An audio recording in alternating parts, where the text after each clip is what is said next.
was a big year for the internet. Okay, should I now start? 2018 was a big year for internet television with Amazon Prime upping with the web series Game and series like Mirzapur definitely been raising the stake of a digital content in India. Mirzapur is the very series that was successfully keeping viewers awake all night because no one could stop themselves after watching the pilot episode. That's me too. And the credit is goes none other than to the writers. And today, Nohen and I am take the pride to welcome Mr. Puneet Krishnan and Vineet Krishnan for our live session. अब इनकी तारीफ में जो भी कहा जाए वो कम है क्योंकि ये सही है जिन्होंने हमारी सीधी सादी सी जिंदगी में मिर्जापुर जैसे शो को लाकर जो एंटरटेनमेंट का तड़का लगाया है उसका स्वाद जो हम लोगों ने अभी चखा है अब सभी को चखाना चाहेंगे तो मैं स्वागत करती हूँ विनीत सर का और पुनीत सर का हमारे शो में। Welcome sir. स्वागत है sir. Welcome sir. Jaipur international poetry library आपका बहुत बहुत स्वागत, खैर मकदम इस्तकबाल वेलकम करता है आज की सेशन में। तो सर आज जो बातें करेंगे वो बहुत सारी बातें करेंगे। वो बातें करेंगे कि पुनीत कृष्णा और विनीत कृष्णा एक राइटर कैसे बने, मिर्जापुर कैसे एक स्टैब्लिश हुआ, इनसाइड एज में क्या वर्क था, और एक कोका कोला कंपनी में मार्केटिंग मैनेजर जो बनारस से पढ़ के आता है वो एक मुंबई में एक इंडस्ट्री के अंदर एक बहुत अच्छा एक राइटर कैसे बना। तो उन सब बातों में बात करेंगे। Let's start about Puneet sir, आपकी जर्नी कैसे स्टार्ट हुई? जैसे हमें पता है कि आपका जयपुर से बहुत एक अच्छा नाता है, तो how your journey has been started? तो ये तो खैर आपने काफी जानकारी ऑलरेडी निकाल के रखी हुई है। तो सर ये मुझे भी जानना है कि कोका कोला से स्टार्ट होकर एक मार्केटिंग मैनेजर और फिर मतलब अलग अलग डिफरेंट सेक्टर्स में जाकर एक इतना बढ़िया राइटर की तो मेरी भी खुद की क्यूरियोसिटी है सर। तो मेरे ख्याल से जीवन के सारे तजुर्बे शायद इसी तरफ इशारा कर रहे थे कि यहीं पहुंच जाएगी गाड़ी। वो स्टीव जॉब्स का एक बड़ा फेमस इंटरव्यू जिसमें उन्होंने बोला है कि even the smallest thing that happens in your life probably contributes to what you become eventually. तो आई थिंक वैसा ही कुछ आप कह सकते हैं। तो अगर बिल्कुल ही बचपन से शुरुआत करें या ये बहुत ज्यादा पीछे जा रहा हूं मैं? जैसा आप चाहें sir, we are very interested. तो बिल्कुल बचपन से शुरुआत करें तो हमारे फादर ट्रांसफरेबल जॉब में रहे। वो इंजीनियर थे, सरकारी विभाग में काम करते थे और उत्तर प्रदेश सरकार के लिए काम करते थे। तो हर 3-4 साल में हमारा ट्रांसफर हो जाता था। तो उस किसी छोटे बच्चे से पूछेंगे तो शायद वो ये कहेगा कि ये शायद ठीक नहीं है क्योंकि आपके दोस्त छूट गए, आपके टीचर छूट गए, स्कूल छूट गया, फिर सब कुछ जीरो से आप स्टार्ट कर रहे हैं। लेकिन अब अगर पलट के देखें तो ये तजुर्बे बड़े काम के हैं क्योंकि आप अलग अलग लोगों से मिले। आपने अलग यूपी के अंदर अपने आप में अलग अलग तरह के कल्चर हैं। एक ईस्ट यूपी है, एक वेस्ट यूपी है, एक सेंट्रल यूपी है। तो अलग अलग तरह के कल्चर से आपका सामना हुआ, आपका साबका पड़ा। तो ये समझ में आया कि वो कल्चर्स कहीं ना कहीं हमें एनरिच करते गए ऑन द वे। हम सीखते गए लोगों के साथ बातचीतें करना, उनके खान पान, उनके बोलने का तरीका, उनके सोचने का तरीका, अलग अलग कल्चर्स। कहीं पर बहुत पढ़ाई लिखाई का वर्चस्व है, कहीं पर वायलेंस ज्यादा हमने देखा। ये सारी चीजें हमने देखी, छोटे फॉर्म में वायलेंस, मेरा मतलब ये था। और साथ में ये भी हुआ कि हमारी एडजस्ट करने की ताकत बढ़ गई क्योंकि हम नए लोगों के साथ मिलकर उनसे रिश्ता बनाने में कामयाब शायद औरों की तुलना में बेहतर होने लगे। तो वो एक्सपीरियंस हमें हेल्प किया। और फिर जब इंजीनियरिंग में गए तो मैं अपनी कहानी बता रहा हूँ, विनीत अपनी बताएंगे। तो मैं जब इंजीनियरिंग में पहुंचा तो थिएटर बहुत करते थे हम, प्लेस बहुत बनाता था, डायरेक्ट किया, लिख लिया। कोई एक्टर अगर लास्ट में बैकआउट कर गया तो रोल भी खुद ही कर लिया जाकर, ये सब किया। तो मुझे याद है कि सेकेंड ईयर या थर्ड ईयर की बात थी, एक प्ले करके आया तो इनाम जीत लिया था उसमें हम लोगों ने। तो ऐसे कमरे में बैठ के शराबें चल रही थी। तो मेरे एक दोस्त ने कहा, और इसके पहले फिल्मों से कोई नाता नहीं था, फिल्मों या शो की दुनिया से कोई नाता नहीं था। इतना ही था जो जितना हम सबका होता है, जो कि रिलीज होगी तो जाकर देख आएंगे, और वो फैंसी वर्ल्ड होता है हम सबके लिए 3 घंटे का। तो उस दोस्त ने बोला कि यार पुनीत, जैसे प्ले बनाते हो ऐसी तो फिल्में भी बनती होंगी, कोई लिखता होगा, कोई डायरेक्ट करता, कोई एक्टिंग करता होगा, तो तुम फिल्में क्यों नहीं सोचते हो अपने दिमाग में? और उसकी वो कही गई, शायद उसे शराब पी की लाइन कह दी होगी, वो अगले दिन भूल भी गया होगा, लेकिन मैं नहीं भूल पाया। तो वो लाइन स्टे कर गई कि हाँ शायद ये ख्वाब देखा जा सकता है। तरीका नहीं पता था कि कैसे देखेंगे या क्या होगा, हाँ ये ख्वाब देखा जा सकता है। तो फिर इंजीनियरिंग के बाद जॉब किया, लेकिन ये ख्वाब दिमाग में रह गया। फिर उसके बाद एमबीए भी करने चले गए, लेकिन वो ख्वाब जिंदा रहा। और मिडिल क्लास फैमिली है तो शायद थोड़ा वक्त लगा ये डिसीजन लेने में कि सब कुछ छोड़ के उतर पड़े मैदान में। फिर कोका कोला पहुंचे तो कोका कोला में बड़े टफ बॉस थे, मतलब बहुत टफ बॉस थे, बहुत ही ज्यादा। मतलब हम उन्हें मॉन्स्टर भी कह सकते थे उस जमाने में, अगर मैं पलट के देखूं तो। लेकिन फिर उनसे ये सीखने को मिला कि कि आप अगर टफ हो जाते हैं तो बहुत सारी चीजें ऐसी हैं जो आप झेल सकते हैं। तो उस केस में ये हिम्मत जुटने को उम्मीद बढ़ी कि हाँ कोई समस्या आएगी तो देख लेंगे। आप कुछ छोड़ के कुछ और ट्राई करते हैं तो यही डर होता है ना कि समस्या आएगी तो क्या करेंगे, ये नेट छोड़ देंगे, सेफ्टी नेट। तो वो फीलिंग शायद वहां से आई कि हाँ इतना सब कुछ देख लिया है, टफ बॉस है, हम सर्वाइव कर गए, तो कुछ और भी होगा तो सर्वाइव कर जाएंगे। तो वो एक learning take away Coca Cola से हुई। तो उसके बाद विनीत भाई से कहा कि हम छोड़ दें नौकरी तो साथ में रहोगे, तो विनीत भाई ने बोला कि हम साथ में रहेंगे। तो विनीत भाई ने बड़ा उसने सपोर्ट दिया, मेरी वाइफ है उन्होंने बड़ा सपोर्ट दिया। तो मेरे ख्याल से ये सारी चीजें कहीं ना कहीं इशारा कर रही थी कि ये गली हम पकड़ लेंगे।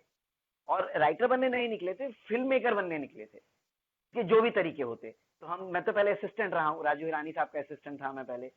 तो एक और दूसरे डायरेक्टर हैं, उनके मैं असिस्टेंट का काम मांगने गया था। एडी बोलते हैं हमारी फिल्म की दुनिया के पार्लेंस में, असिस्टेंट डायरेक्टर।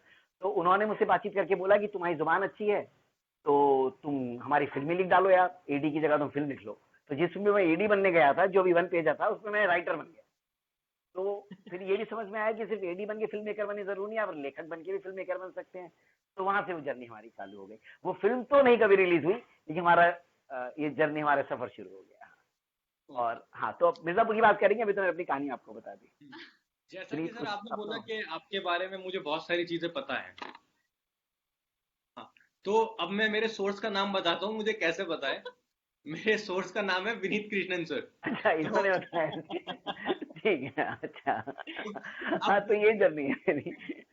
अब मैं मेरे सोर्स के पास जाता हूँ और विनीत सर मैं आपसे पूछता हूँ कि हाउ यू स्टार्टेड।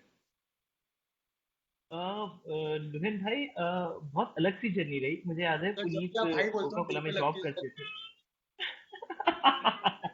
इतना सब मैंने आपके बारे में who have started from CEO, COO, CFFO and different आपने अपनी जर्नी शुरू की है। और फिर उसके बाद हाँ, मतलब बेसिकली हाँ, तो बहुत सारी चीजें करके हम लोग यहाँ तक पहुंचे। मुझे याद है जब 2006-07 की बात है, जब पुनीत ने डिसाइड किया कि कोका कोला में ही was working as marketing manager, और उन्होंने डिसाइड किया कि यार जॉब छोड़ते हैं, अपना कुछ करेंगे, पिक्चरें बनानी है, कुछ करते हैं, तो साथ में आओगे। तो मुझे याद है हम दोनों ने फिर डिसाइड किया कि हाँ हम कर सकते हैं, क्योंकि वी वर लकी कि हम दोनों की बीवियां काम कर रही थी, तो कम से कम घर के किचन का खाने पीने की मजबूरी नहीं आने वाली थी। तो हम दोनों ने डिसाइड किया कि हम कर सकते हैं। तो फिर और क्योंकि हम दोनों ठीक ठाक पढ़े लिखे आए थे, तो और हम दोनों ही भाई हैं, हमारा कोई और भाई और बहन नहीं। तो मुझे याद है कि जब पुनीत से पहले हमारे फादर को कॉल किया कि, और तभी हमारी उससे 1 साल पहले हम दोनों की शादियां हुई। तो पापा को कॉल करके बताया कि जो है मैं जॉब छोड़ रहा हूँ और अब मैं पिक्चरें बनाने जाऊंगा। तो पापा मम्मी को बहुत सदमा लगा कि यार इतना पढ़ाया लिखाया, IIT गए, एक्सेल गए, क्या क्या नहीं किया। मतलब जो एक मिडिल क्लास, अगर आप सोचे आप यूपी में हम पढ़े बड़े हैं, तो एक इच्छा होती है एक बात की, उन्होंने अचीव कर लिया था कि बेटा IIT चला गया, बेटा दुनिया की बेस्ट इंस्टीट्यूट में पढ़ लिया, वो बहुत कुछ बड़ा करने वाला है, कोका कोला में मार्केटिंग मैनेजर। तो पापा ने खैर काफी कुछ बड़ा दुखी हुए, ये सब हुआ। उसके बाद पुलिस ने बोला हाँ पापा एक बात और, विनीत ने भी जॉब छोड़ दिया है, हम दोनों भाई जो है समझ कर आ गए। तो मुझे याद है बड़ा झटका लगा, और वो मोमेंट था कि वो कई सालों तक हमारे मन में रहा कि यार ये गलत हुआ कि सही हुआ।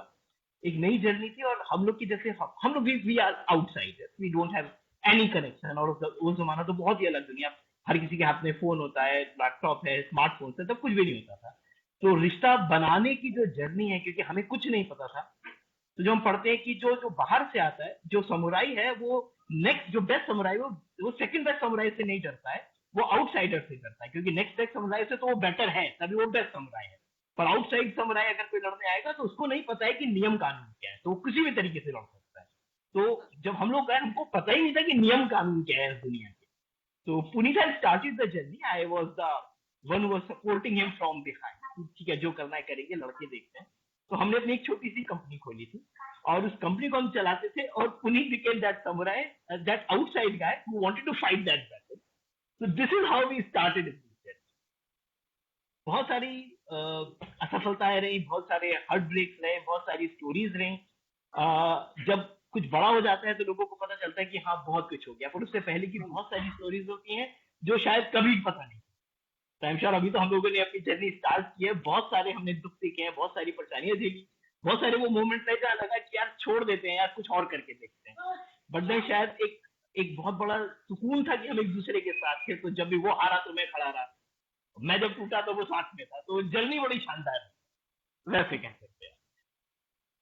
तो सर कहते हैं कि मंजिल से ज्यादा सफर सुहाना होना चाहिए, और जैसे कि अभी हमने देखा कि आपकी सफर तो बहुत ही सुहाना रहा है, with lots of ups and downs, but still it was awesome.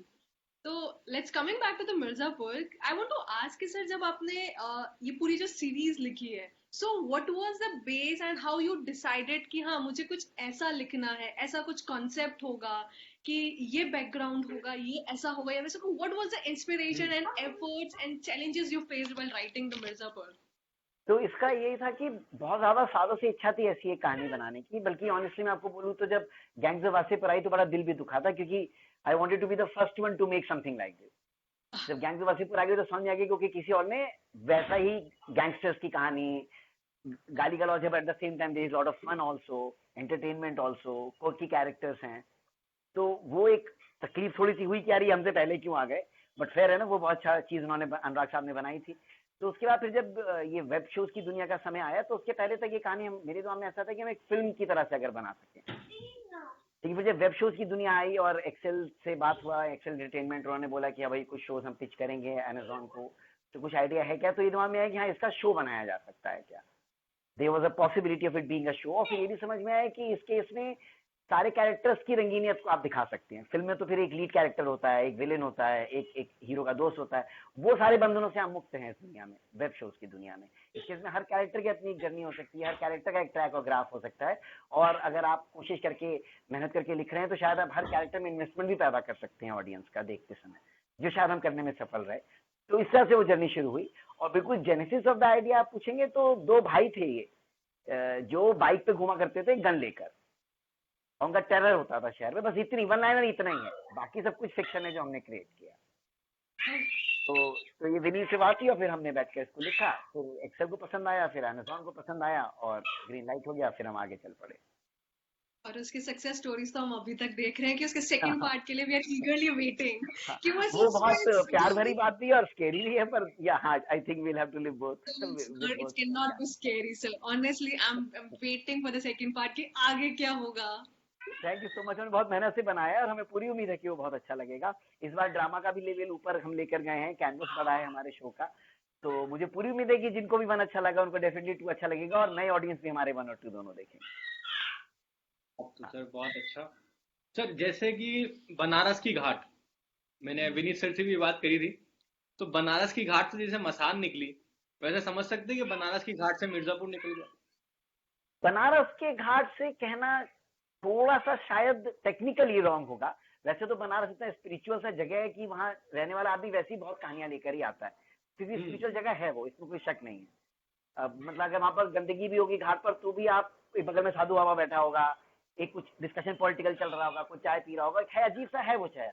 उस शहर जैसा कोई दूसरा शहर है नहीं शायद इस धरती पर, वो तो है। लेकिन अगर बिल्कुल ही करेक्ट जेनेसिस पूछेंगे तो वो जौनपुर से ज्यादा जेनेसिस है हमारे शो का, जो बनारस के बगल में एक शहर है जहाँ पर हम ज्यादा समय रहे। 9th 10th 11th 12th में वहां पे रहा, और तुम्हें मुझसे 2 साल पीछे चल रहे थे क्लास में, तो उनके हिसाब से आपको काउंट कर लें, तो वो 4 साल जौनपुर में रहे। और ये जो कुछ वायलेंट कैरेक्टर्स हैं, कोर्की कैरेक्टर्स, ये जौनपुर में हमने ज्यादा देखे। ओके, जौनपुर में हमने ज्यादा देखे। हाँ, मतलब जो मुन्ना भैया जीप में कैनवासिंग करते हैं। सॉरी, आप कुछ कह रहे हैं? तो आई वाज जस्ट सेइंग कि इंस्पिरेशन और जो रिसर्च थी वो तब से ही चलती आ रही थी आपके और दिमाग में बैठे थे कैरेक्टर, जैसे आज जैसे मुन्ना भैया जो जीप में घूमते नहीं अपनी इलेक्शन की कैंपेनिंग करने के लिए, तो ये मेरे एक मित्र थे जो ऐसे करते थे कैंपेनिंग। मेरे मित्र थे जैसे कैंपेनिंग करते थे, जो कि वास्तव में गुंडा आप बोल सकते हैं उनको बहुत ही लोकल भाषा में, लेकिन वो वोट मांगने के जाते थे तो जीप में ऐसे जाते थे और ये बोलते थे कि मैं सारा गुंडागर्दी खत्म कर दूंगा। ओके, तो मुन्ना भैया का वो जो पोर्शन है वो कहीं ना कहीं वहां से आता है, और ऐसे ही शायद हमने अपने जीवन के तजुर्बों से निकाली होंगी चीजें कुछ। तो सर हम विनीत सर, तो हम ये कह सकते हैं कि जो हम लोगों ने शो में जो छोटी छोटी सी डिटेलिंग देखी है, चाहे वो कैरेक्टर्स को लेकर है या बैकग्राउंड को लेकर है, या फिर कैरेक्टर्स के जो बैकग्राउंड को डेवलपमेंट हमने किया है, और जो उनकी छोटी छोटी चीजें होती हैं, चाहे वो गुड्डू भैया का एक्सेंट हो या फिर मुन्ना भैया की वो जीप लेके चलना हो, तो वो सारी चीजें आपकी वहीं से शुरू हो चुकी हैं, या इनके पीछे कोई और स्टोरी है कि उनकी डिटेलिंग के लिए? बहुत सारे केसेस में इंस्पिरेशन जैसे पुनीत बता रहे थे कि हम लोग बहुत सारे शहरों में रहे, बहुत सारी छोटी छोटी लोगों से मिले, बहुत सारी चीजें देखी। It's assimilation of all those things, जो मुझे लगता है। और बाकी मुझे लगता है कि रंग भरते समय जब हम कलाकार बना रहे थे, जब हम कैरेक्टर्स बना रहे थे, तो हमेशा हम वो देखते थे कि कैरेक्टर्स ऐसे हो जिनके हर कैरेक्टर के बारे में आप जानना चाहें और हर कैरेक्टर को देख के आपको लगे कि इस आदमी को तो मैं जानता हूँ या इस लड़की को तो मैं जानता हूँ, ये तो मेरे परिवार का हिस्सा है। तो शायद वो एक रीजन रहा, और जितने भी हम कैरेक्टर्स बना पाए इसके पीछे की शायद वही इंस्पिरेशन थी कि हर आदमी शुड लुक, हर आदमी और हर औरत अपने जीवन का हिस्सा लगेगा तो आदमी उससे कनेक्ट कर पाएगा। तो हमें लगता है कि हाँ, इस आदमी को हमने देखा है, या अगर ये गुंडई कर रहा है तो इसके बारे में तो हमने सुना है, हमारा दोस्त है जो हमें ऐसी कहानियां बताता है। तो इनमें से कोई सा भी कैरेक्टर आपको हाँ बोलिए विनीत भाई।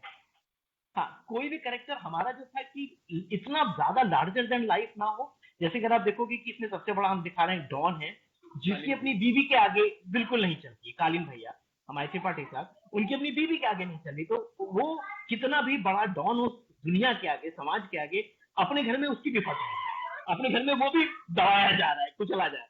तो हम वैसे कैरेक्टर ढूंढ रहे थे जहां पर लोग उसको कनेक्ट कर पाएंगे, ये तो हमारे घर में भी होता है, ऐसा तो हमने भी देखा है, तो उससे आप कनेक्ट करके साथ ज्यादा मजा ले सकते हैं। ये हमारा थॉट। और बाकी स्क्रीन पे जो आप देख रहे हैं तो उसमें फिर खाली हमारा काम नहीं है, वो डायरेक्टर और एक्टर्स का भी इसके अंदर बहुत बड़ा रोल होता है।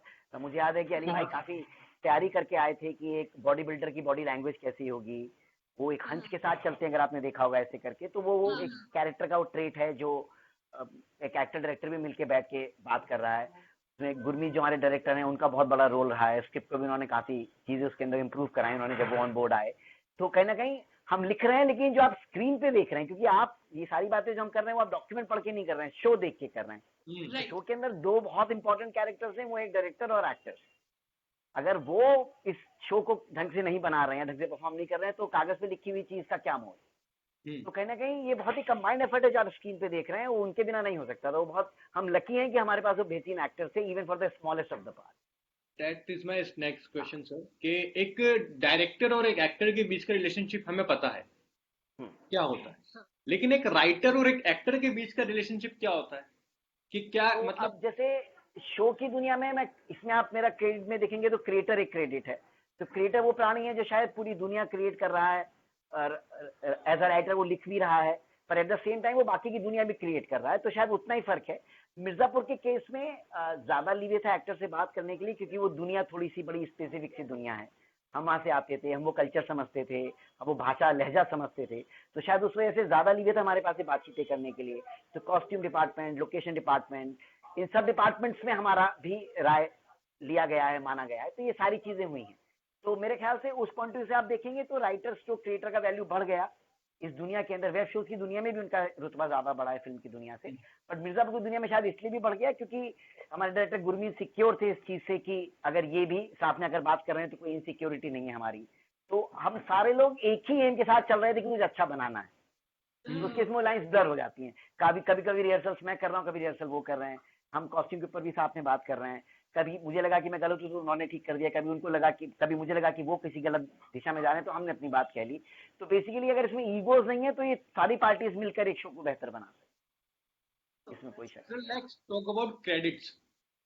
ऑडियंस जो आप व्यूअर्स जो होते हैं वो आज भी एक, जैसे चाहे फिल्म हो या एक वेब सीरीज हो, उसका पूरा क्रेडिट फ्रंट कास्ट को देते हैं। Is my opinion Vineet sir, it is my opinion. अगर हो सकता है शायद मैं गलत रखता हूँ, लेकिन एक जैसे आज सपोज कर लो 100 मिलियन या 200 मिलियन से पीपल्स ने मिर्जापुर देखा, पर मैं इस बात पे शर्त लगा सकता हूँ कि 50,000 या 60,000 लोगों को भी ये नहीं पता होगा कि पुनीत कृष्णन कौन है और विनीत कृष्णन कौन है। तो ये चीज कहाँ तक सही लगती है कि मतलब एक ऑडियंस तक अपनी वो नाम नहीं पहुंच पा रहा? इसमें यही है मेरे ख्याल से। देखिए, जिन लोगों को पता होना चाहिए उनको पता लग जाता है, जैसे आपको पता लग गया, आप समझ रहे हैं। तो या इंडस्ट्री के अंदर जिनको पता लगना है वो पता लग जाएगा। और कहीं ना कहीं ये होना बहुत बुरा भी नहीं है। अगर हम एज अ राइटर बहुत ज्यादा नोन हो जाएंगे, मैं तो बहुत डेलिबरेटली कोशिश करता हूँ कि हमारे फेस ज्यादा लोगों को ना पता हो। अगर हम बहुत ज्यादा नोन हो जाएंगे तो फिर हम बाहर निकल के अपनी बातें लोगों से आम तरीके से नहीं कर पाएंगे। तो पर्सनली तो मैं चाहता हूँ कि वो फेम शायद चाहिए भी नहीं है, स्पेशली फेशियल रिकॉग्निशन तो चाहिए भी नहीं, जरूरत भी नहीं है उसकी। वो एक्टर्स को ही मिलना चाहिए क्योंकि वो फेस होते हैं। और बहुत जाहिर सी बात है कि आम आदमी जब स्क्रीन पे कुछ देखने जा रहा है तो उसका पहला नाता एक्टर के साथ है, उसके बाद उसके बाकी के नाते बनेंगे कि आर्ट डायरेक्टर ने क्या किया है, कैमरामैन ने क्या किया है, म्यूजिक वाले ने क्या किया, ये हमेशा ही एक लेवल नीचे का नाता है। उसका पहला नाता तो एक्टर से, अगर एक्टर का काम उसका अच्छा नहीं लग रहा है या उसका रिश्ता उससे नहीं बन रहा, तो बाकी के डिपार्टमेंट कितनी मेहनत कर ले वो पिक्चर नहीं चलेगी, वो शो नहीं चलेगी। I तो agree, इसमें sir. कोई अन्याय वाली फीलिंग नहीं है हमारे में, बिल्कुल भी।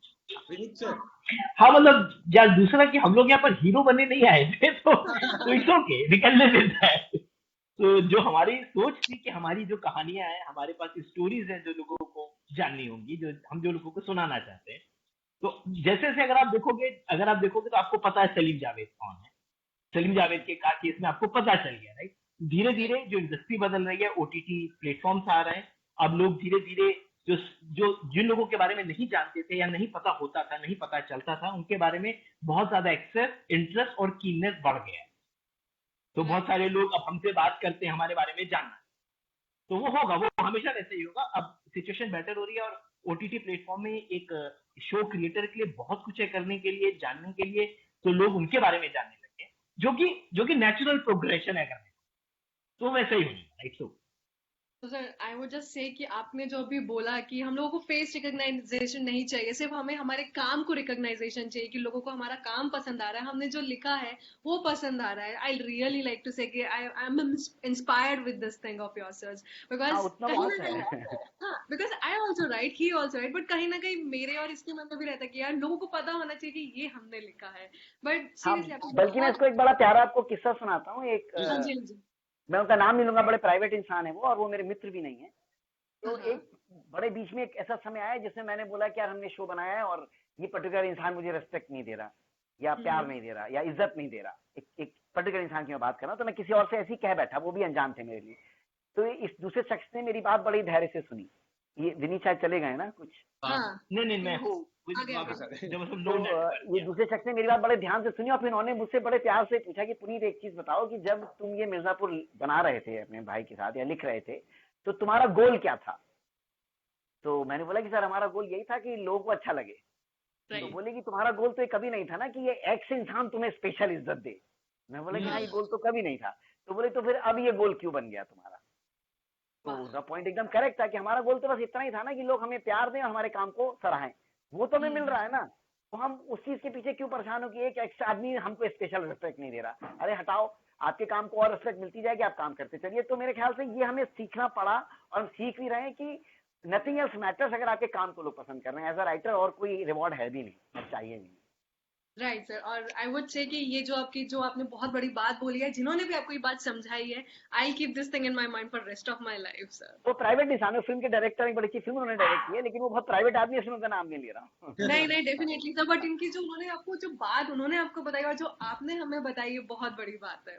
और तो मजे सर की जी, बात ये है कि हिमानी, वो शख्स जो है, ये डायरेक्टर जिनकी मैं बात कर रहा हूँ बड़ी इज्जत से, वो सिर्फ मुझसे लाइफ में उन्हीं 1 घंटे के लिए मिले, उसी 1 घंटे के लिए, ना उसके आगे कभी मिले ना उसके बाद, हम दोस्त भी नहीं।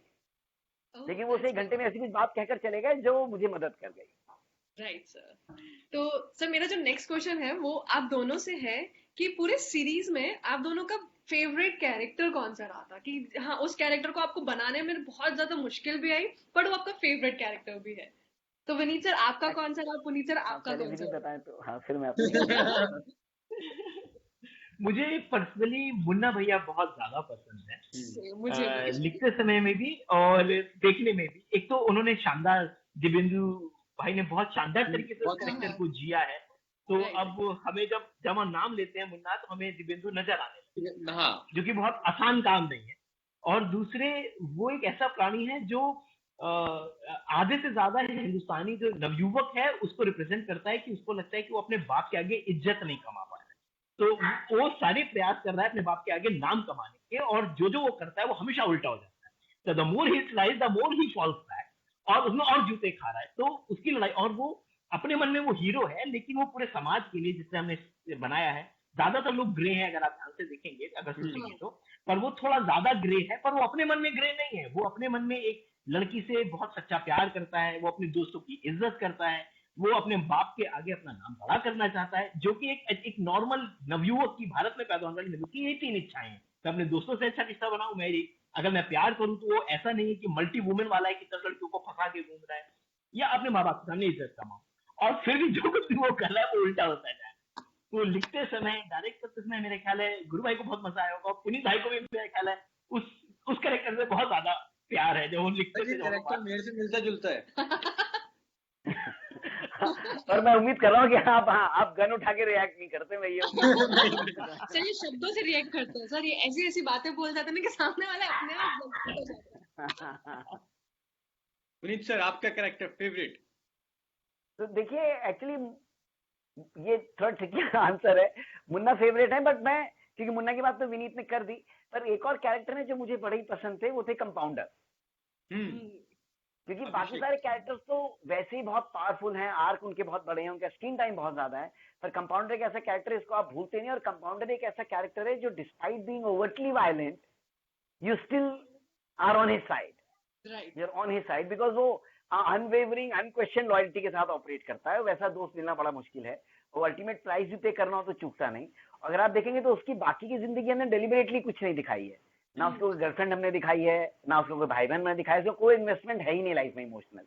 कई की इमोशनल इन्वेस्टमेंट है मुन्ना भैया जो खुद बड़े फ्लॉड है, लेकिन उनके फ्लॉज को वो नजरअंदाज करता है क्योंकि उसकी दोस्ती उस फ्लॉज को नजरअंदाज करने में मदद करती है। तो आई थिंक वो कैरेक्टर मुझे बड़ा पसंद है, क्योंकि वो मिर्जापुर की दुनिया में आप देखेंगे तो कंप्लीटली नॉन स्क्रीनिंग कैरेक्टर है, और and he page the price.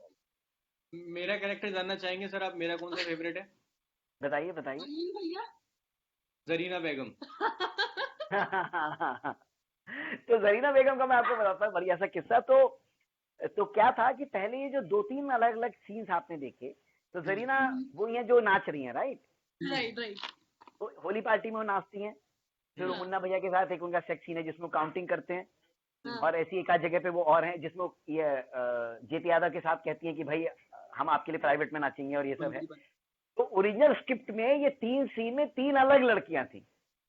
अच्छा। हाँ, इनका आपस में कोई नाता नहीं था, मुन्ना भैया अलग एक सेक्स करके आते थे, जेपी यादव एक अलग लड़की को लाए थे, खाली उनका ईगो हर्ट हो गया था, पर्सनल कोई कनेक्शन नहीं था। और तीसरे में दिखती है कि एक लड़की है जो जेपी यादव की आसपास घूमती है, और शायद इसको हम बड़ा कर देंगे कैरेक्टर को।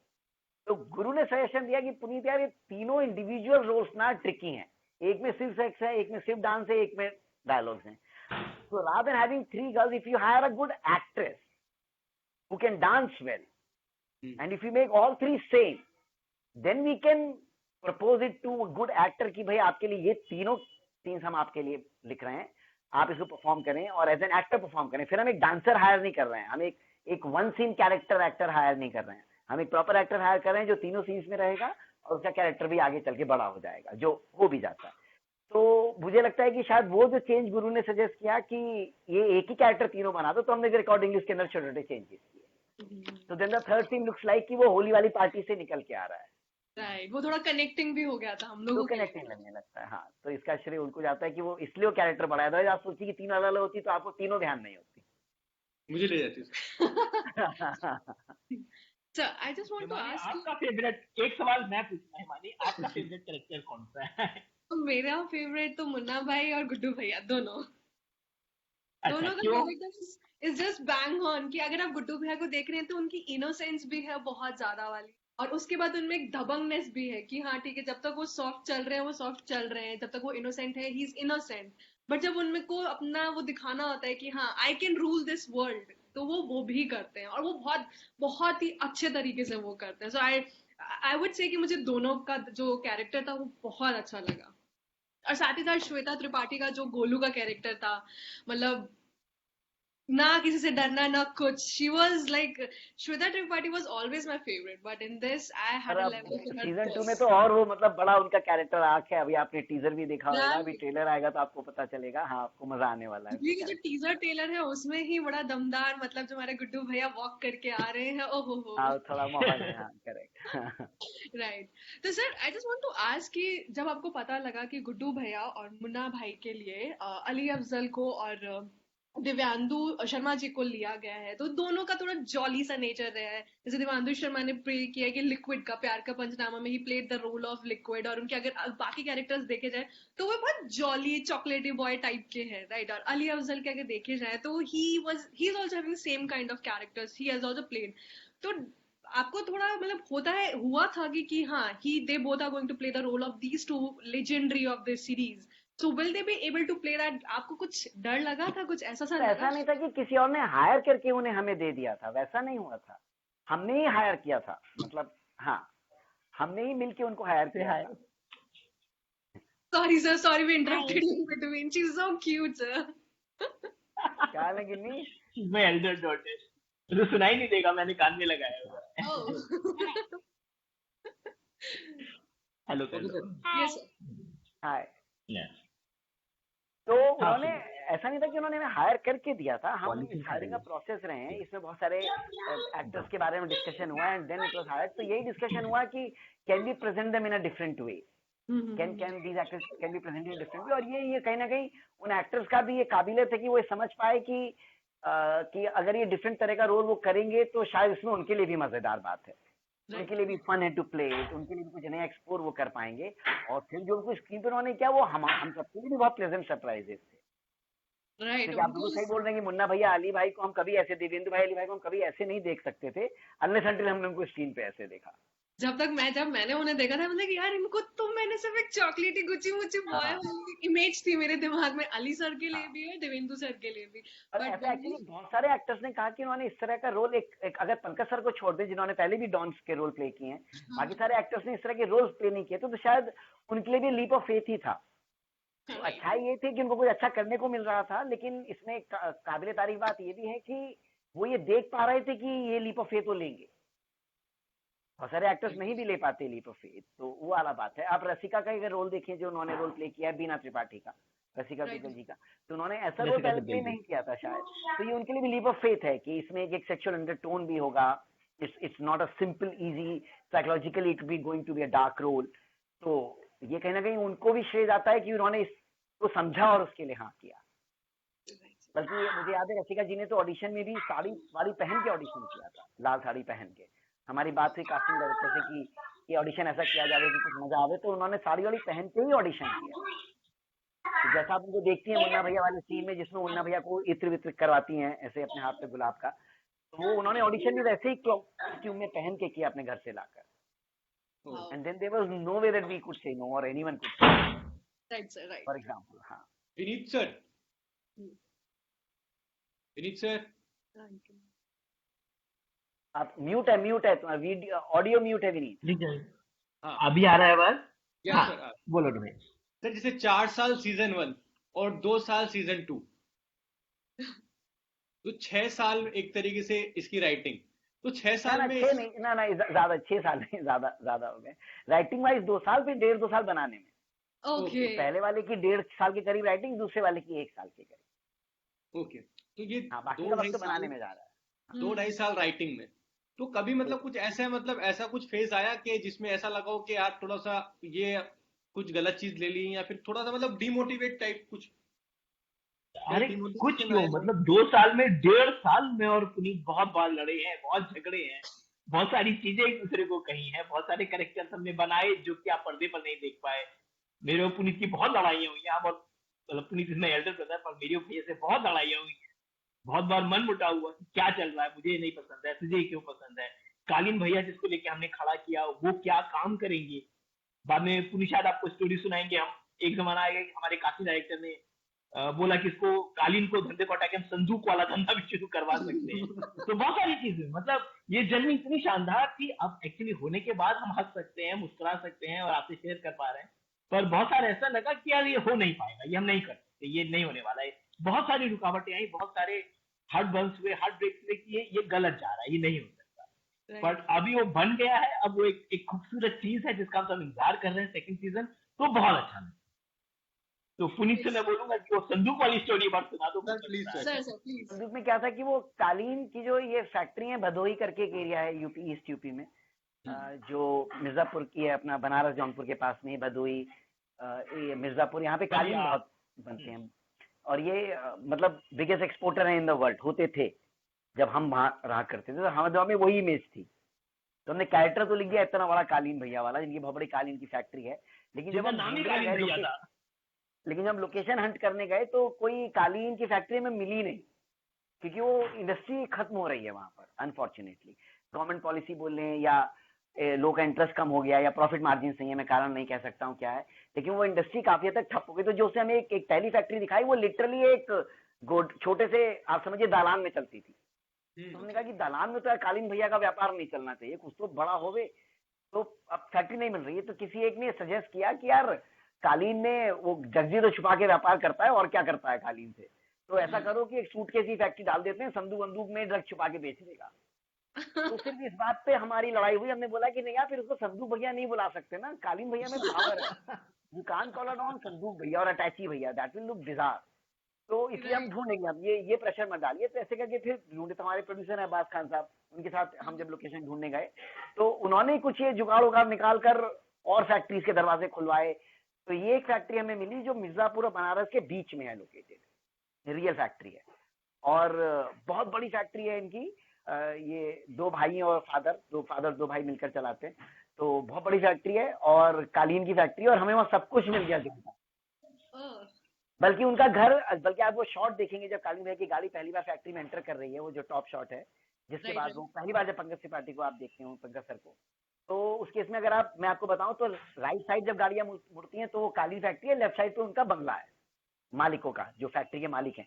तो एक टाइम पे ये भी हुआ था कि ये बंगला भी हायर कर लेते हैं कालीन भैया के घर के लिए, to shoot it there.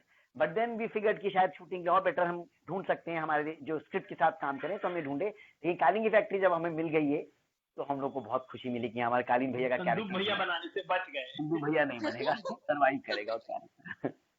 Right sir. Sir I just want to ask you कि कभी आपको सेंसरशिप का इशू लगा था? बिकॉज लाइक वी नो कि आजकल की ऑडियंस सब चीजें लेने को तैयार है, कि we are ready to see these kinds of things, these kinds of shows, these kinds of series. We love to watch these kinds of things. But आपको कभी लगा था कि हाँ सेंसरशिप का कुछ इशू आ सकता है? तो इसमें ऐसा है कि I think as a system, all of us are trying to self-regulate any which way. इसमें एक्सेल का भी, एक्सेल ट्रेनिंग हमारे अपने चेक पॉइंट्स हैं, एक्सेल का अपना एक चेक पॉइंट होता है, फिर अमेजोन का एक चेक पॉइंट है। कहीं पर भी क्रिएटिविटी को वो लोग नहीं कर्व करते, ये नहीं बोलते कि क्रिएटिवली ये रॉन्ग है कहना या राइट है कहना, वो कहीं ना कहीं बहुत बैलेंस्ड है। तो उस मामले में मैं बोलूंगा तो हमारा एक्सपीरियंस बहुत अच्छा रहा कि भाई एक ही आएगा कि इसका ये मतलब तो नहीं निकल सकता, तो हमें बोलेंगे नहीं इसका ये मतलब निकल रहा है। So it's a very mutually discussion based thing, और सेल्फ रेगुलेटेड हैं ये हम लोग।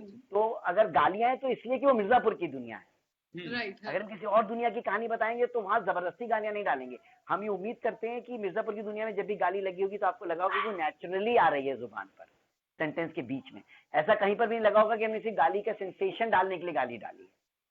और जितने भी आप सेक्स सीन्स देखेंगे तो अगर आप बहुत ध्यान से देखेंगे तो हर सेक्स का जो सीन है वो स्टोरी को आगे बढ़ाता है। आप वो सीन निकाल देंगे तो स्टोरी हिल जाएगी। तो it is not only for some pervert gratification, वो जेन्युइनली स्टोरी को आगे बढ़ाता है। और बहुत ध्यान से देखेंगे तो it's a sex scene, it is never skin show. आपको स्किन का भी नहीं दिखेगा हमारे, भले वो सेक्स का सीन है लेकिन तभी वो काफी हद तक क्लोज्ड है या नहीं है, तो भी वो कहीं ना कहीं इस तरह से दिखाया गया है कि आपको चीप ना लगे, आपको वाहियात ना लगे, उसकी लाइटिंग उस तरह से की गई है। तो इस बारे में जो एक्टर्स थे, फीमेल मेल बहुत, उनका गुरु से बहुत डिस्कशन हुए इस बारे में कि how will we shoot it, how will you shoot it. तो उसमें गुरु ने उनको कॉन्फिडेंस दिया कि एक शूट करने का एक तरीका होगा, उसको हम इस तरह से प्लान करेंगे। उस सीन का टेक अवे वो सेक्स नहीं होगा, सीन का टेक अवे कुछ और होगा। तो वो सारी चीजें कहने के मिल बैठ के की गई हैं to not make it a show which is pushing boundary just for the sake of sensationalism, doing it because it is important. हमारे मिर्जापुर की दुनिया में ये सब चीजें होती हैं इसलिए हम दिखा रहे हैं। हाँ, just to add to it, जैसे अगर आप देखेंगे हमने गुड्डू भैया और बबलू भैया बनाए। गुड्डू भैया जनरली बड़ा वाला है, जो थोड़ा हठेला है, थोड़ा गुस्से वाला आदमी है, unhappy in whatever he is doing, पढ़ाई में बहुत अच्छा नहीं है, वो बहुत ज्यादा गालियां देता है। जो छोटा भाई है जो पढ़ाई में भी अच्छा है, वो ऑलमोस्ट पूरे सीजन में वो ना के बराबर गालियां देता है। तो हमने जो गालियों का बैलेंस है वो भी बहुत ज्यादा बना कर रखा कि एक जो कैरेक्टर है वो वैसे बिहेव करेगा, दूसरा कैरेक्टर है जो पढ़ने वाला है, पढ़ाकू बच्चा है, जो शायद आईएएस बन सकता था अगर वो किसी दूसरी दुनिया में होता या थोड़े डिफरेंट वर्ल्ड में पैदा हुआ होता, बट वो उस दुनिया का हिस्सा बन गया है आउट ऑफ सम कंपल्शन, सम मजबूरी, तो वो गालियां नहीं दे रहा है। तो हमने वो बैलेंस बहुत कोशिश की, हमने लाइन ड्रॉ की। Right sir, right. सर एक बहुत मिर्जापुर की पूरी दुनिया बना दी आप दोनों ने। तो एक दुनिया, इस दुनिया बनाने के अंदर कुछ ऐसा होता है कि यार एक बहुत हार्ड चीज बनती है, मतलब थोड़ा मुश्किल होता है उस चीज को बनाना उस पूरी दुनिया में। तो वो क्या चीज थी? इसमें एक जो कठिनाई थी वो ये थी कि गैंगस्टर शोज तो बहुत सारे देखे हैं, ये या गैंगस्टर की कहानियां बहुत सारी देखी, ये बाकियों से डिफरेंट कैसे है, ये सवाल शुरू शुरू में आए थे। तो हमारी तरफ से यही था कि एक तो इसके अंदर डार्क कॉमेडी है, तो they will be very scene many scene जहां पर आप वायलेंस हो रहा होगा and then you will laugh और you are laughing and suddenly violence happen. तो कहने की वो आपकी इमोशन से ज्यादा हम खेल रहे होंगे, जो एक नया चीज है। और दूसरा, ये सारे चरित्रों को हम अंदर से दिखा रहे थे, हम आउटसाइडर व्यू नहीं ले रहे थे, इसलिए हम डॉन के ड्राइंग रूम में बेडरूम में घुस गए, हम डॉन के डाइनिंग टेबल पे घुस गए। हम डाइनिंग टेबल पे एक जो व्यूअर है वो एक और टेबल पे बैठा हुआ है, चेयर पे बैठा हुआ है डाइनिंग टेबल पे, तो वो एक अंदर की दुनिया हम दिखा रहे हैं। तो उसका डॉन होना या कट्टों का व्यापारी होना इंसिडेंटल है, उसकी बाकी के कॉन्फ्लिक्ट तो सेम ही है जो किसी भी और बिजनेस में हो सकते थे। तो आई थिंक वो एक जो हम कोशिश कर पाए वो मुझे लगता है कि ज्यादा अपील की, और जो डिफिकल्ट भी रही बट वो हो पाया। तो हम अंदर वाला पॉइंट भी दिखा पाए एज अपोज्ड टू ओनली बाहर। हाँ, इसके अलावा एक छोटा सा पॉइंट ऐड करता हूँ। इसके अलावा एक और कोशिश थी जिसके लिए मेरा ख्याल है शायद पुनीत को बहुत ज्यादा क्रेडिट जाएगा, क्योंकि मेरी तो उससे इसके अगेंस्ट ही लड़ाई हुई। वो था सारे कैरेक्टर्स में ग्रे कलर भरना। तो पुनीत का ये बहुत स्ट्रॉन्ग व्यू था कि हमारे यहाँ, जैसे हम अपनी दुनिया में देखें, हम अपनी दुनिया में शायद मैं अपनी दुनिया में हीरो हूँ, पर बहुत सारे लोग मुझे कुत्ता कमीना मानते हो, जैसा कि दुनिया में होता है। तो पुनीत का ये बहुत ज्यादा था कि जितने भी कैरेक्टर्स हम वीव करें वो सबके सब में कहीं ना कुछ ना कुछ ग्रे होगा, और एक या दो कैरेक्टर्स होंगे जो पूरी तरह करेक्ट होंगे। तो वो एक तरह का मॉरल बैकग्राउंड होगा जिसके अगेंस्ट, जैसे अगर आप देखेंगे हमने गुड्डू बबलू के पिताजी बनाए जो बहुत ज्यादा सेल्फ राइटियस है, या मकबूल है जो कि गलत आदमी के साथ खड़ा है, जो डॉन के साथ खड़ा है, पर उसका जो यार्ड स्टिक है, उसका जो सोच है, उसका जो बिहेवियर है, उसका जो काम करने का नजरिया है, तरीका है, वो पूरी तरह डेडिकेटेड। तो ज्यादातर कैरेक्टर ग्रे हैं, और इसीलिए शायद भले ही हम अपनी जिंदगी में अपने मन में अपने आप को हीरो मानते हो, पर हमारे अंदर जो कमियां हैं, उन बहुत सारी कमियों से हम उन कैरेक्टर्स को देख पा रहे हैं कि हाँ साला करता तो मैं भी यही, पर मैं हीरो हूँ। पर वहां पर जब हम देखते होते हैं तो लगता है हाँ यार ये भी करेक्ट है। तो शायद ये कारण रहा कि हम उनसे ज्यादा कनेक्ट कर पाए, क्योंकि सारे राम या रावण नहीं थे, बहुत सारे उन सबका मिक्स बनाए थे, जो शायद लोगों को ज्यादा मजा आया।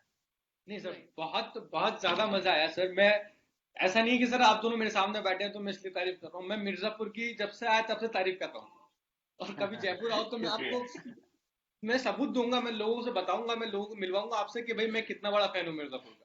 मैं ये बोलूंगी कि मैंने 2018 में नहीं, मैंने अभी लॉकडाउन में मिर्जापुर देखा है। लाइक मेरे कजन्स मुझे बहुत टाइम से बोलते थे दी देखो देखो देखो, बट मैंने अभी लॉकडाउन में देखा, एंड आई वाज रिग्रेटिंग कि मैंने पहले क्यों नहीं देखा। But on the other side I was like अच्छा वो पहले नहीं देखा, नहीं तो इसके सस्पेंस में मर जाती।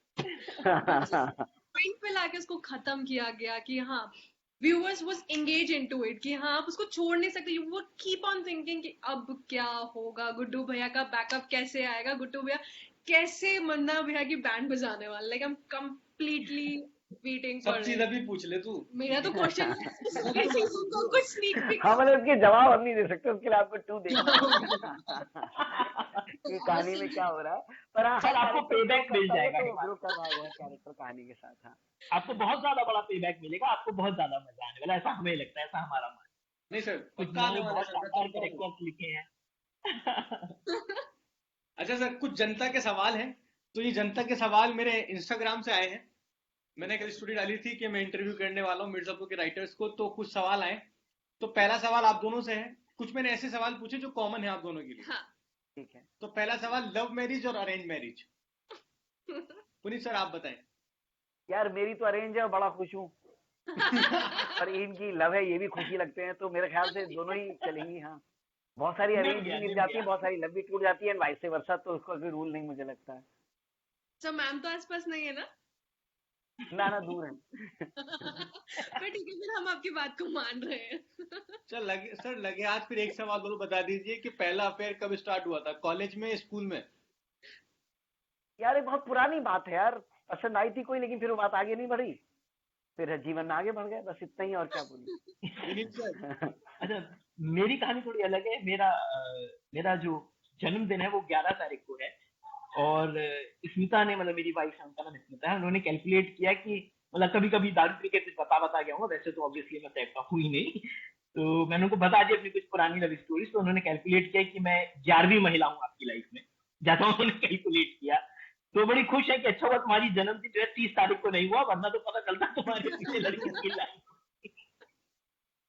तो ये है। अच्छा, मेरी पर्सनैलिटी ऐसी नहीं रही भाई, मैं तो कद में भी छोटा ही हूँ, तो मेरे केस में ऐसा ही 10-11 नंबर टाइप के नहीं रहे भाई। बस क्यों डींग मारूं बिना बात की जब कुछ हुआ ही नहीं।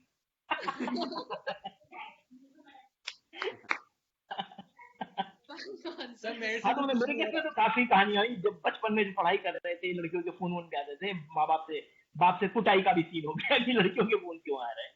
तो सब हुआ, सब कुछ देखा। ये ओके सर, ओटीटी और सिनेमा हॉल दोनों की अपनी अपनी जगह है मुझे लगता है।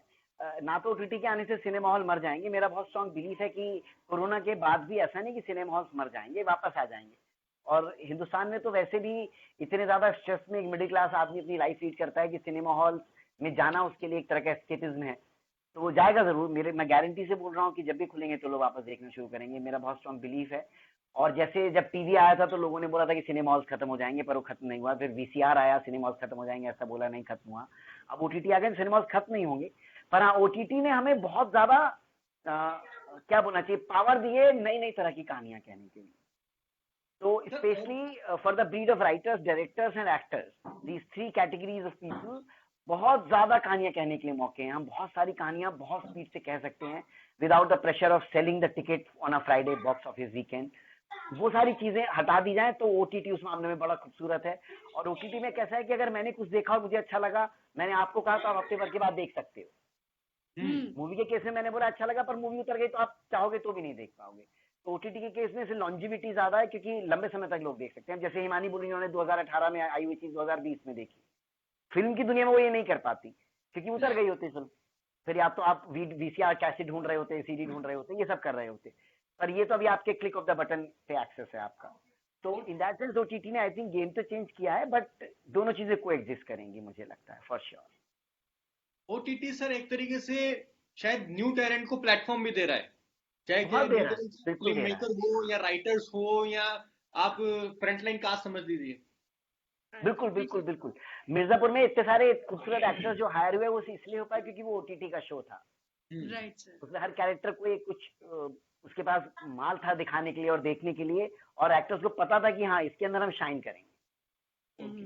तो आई थिंक उस पॉइंट ऑफ व्यू से भी देखा जाए तो इतने खूबसूरत एक्टर्स हमें नहीं मिलते अगर ये फिल्म होती for every character. Okay Vineet sir, ये सब मेरा क्वेश्चन नहीं, जनता का क्वेश्चन है। तो मनोज वाजपेयी सर एस कालीन भैया, कभी सोचा नहीं था हमने मनोज वाजपेयी साहब को, मतलब हो सकते थे शायद, पर कभी सोचा नहीं था।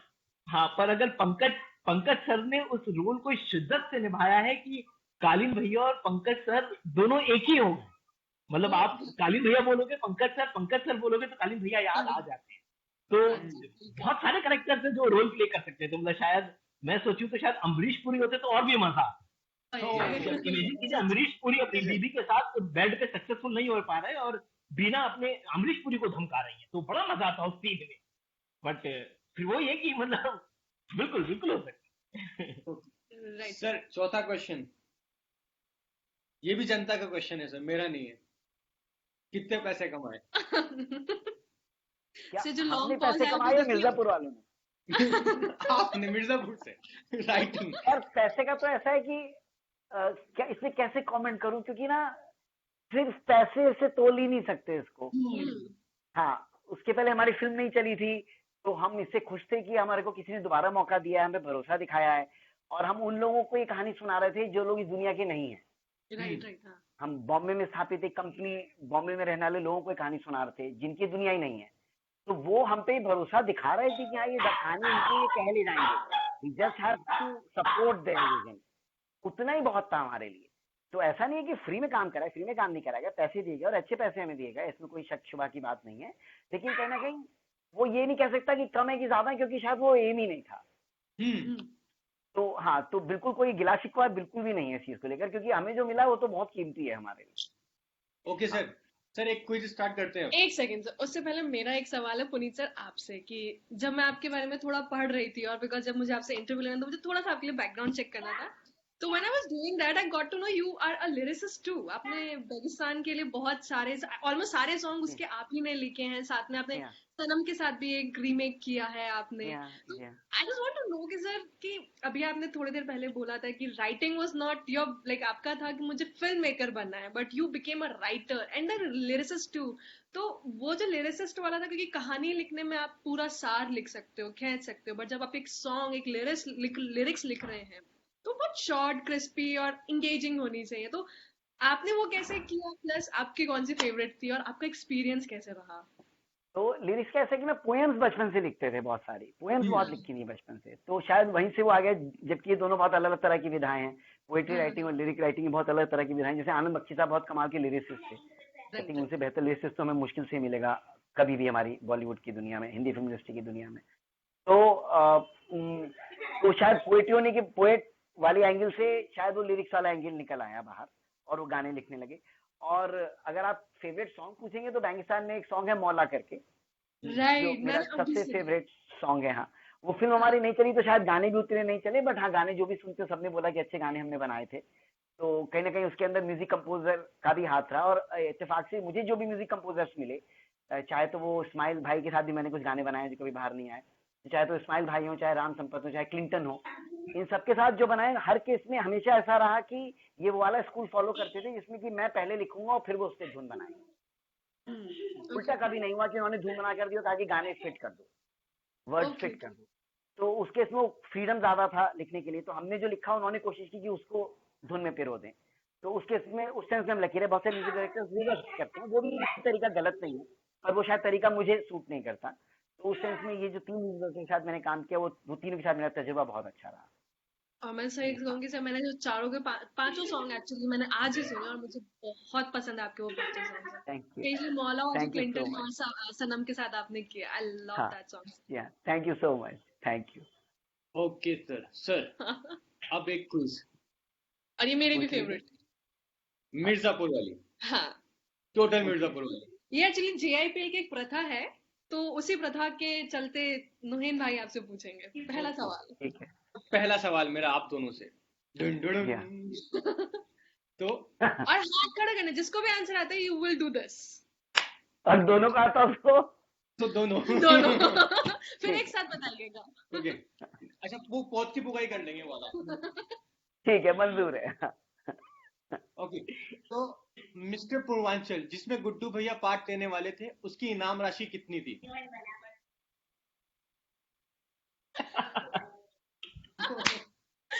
विनीत सर, इतना क्या सोचा आपने? पुनीत सारे हाथ उठा चुके थे, उठा नहीं. मुझे एक्चुअली वो मोमेंट याद आ गया जब हमने ये लिखा था कि ये पहलवानी करेंगे और जिसका जज कालीन भैया कोई बनाते हैं, तो उससे बड़ा शानदार मोमेंट कर पाएंगे. उस मोमेंट के बारे में सोचने का जब हम और पुनीत डिस्कस कर रहे थे कि कैसा मजा आने वाला है. हाँ, पुनीत हमारा लालच ये था कि बिफोर यू सी कालीन भैया on screen you should see people talking about it. तो इसलिए गुड्डू भैया बोल रहे हैं, वो काली चौक बना दी हमने, वो सारी चीजें हमने फिर की, त्रिपाठी चौक जो हमने बनाया. तो वो कितना राशि थी सर? ठीक, क्या बना? Right sir, right. Second question sir. आप जिस शहर में नौकर बन के आए हैं, हम मालिक हैं उस शहर के, ये किसने किससे कहा था?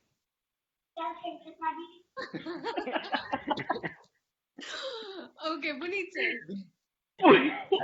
खन्नानंद त्रिपाठी जी ने RS मौर्य जी को एपिसोड 9 में.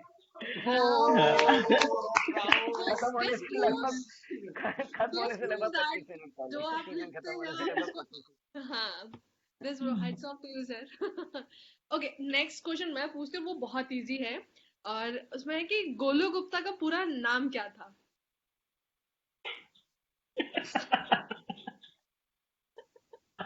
इसके से मैं आपसे एक सवाल मैं पूछूंगा, इसके बाद चलिए. हाँ, विनीत सर, ट्राई देना चाहेंगे?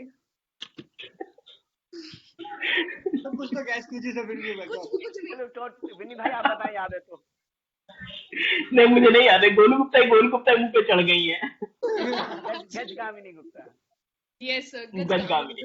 पर आपको पता है कि स्वीटी का भी नाम आता है स्क्रीन पे एक बार, स्क्रीन पे आता है पूरे शो में एक बार, असली नाम स्वीटी का, जो उनकी बड़ी बहन है, उनका भी नाम ऐसे गजगामिनी टाइप का.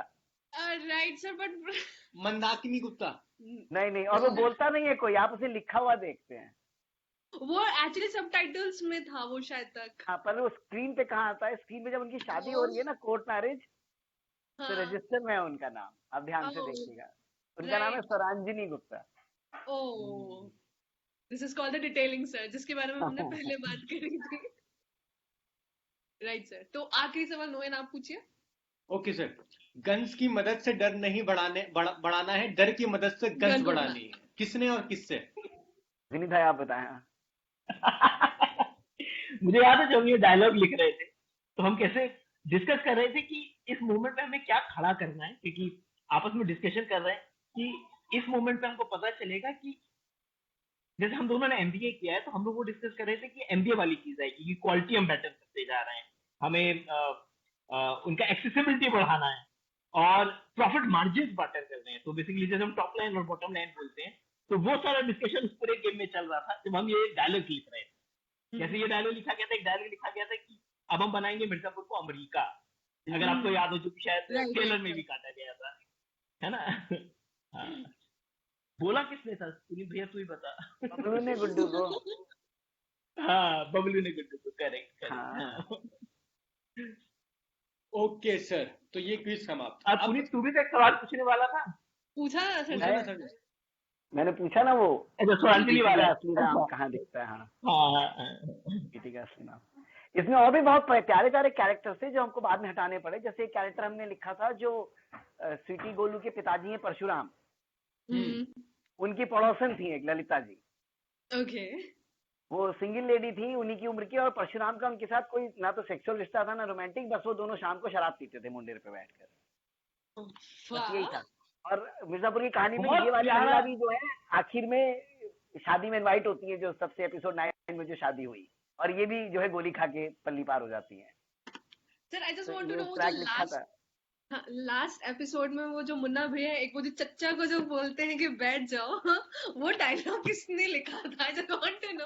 वो जो बड़ा फेमस वो हुआ रेस्ट था। इन पीस हो जाएंगे, ये मुन्ना भैया का ही डायलॉग था, ये हमारे कागज पे हमने नहीं लिखा था, ये उनका वो- इम्प्रोवाइजेशन था, जो उन्होंने कहा कि रेस्ट इन पीस पे रेस्ट कर लीजिए वरना रेस्ट इन पीस हो जाएंगे। ये पूरा चीज मुन्ना भैया ने की थी। और इसमें आपको बढ़िया ट्रिविया बताता हूँ, हम शूटिंग पर थे तो ये जो कैरेक्टर हैं ये पहले मर जाने वाले थे स्क्रिप्ट में।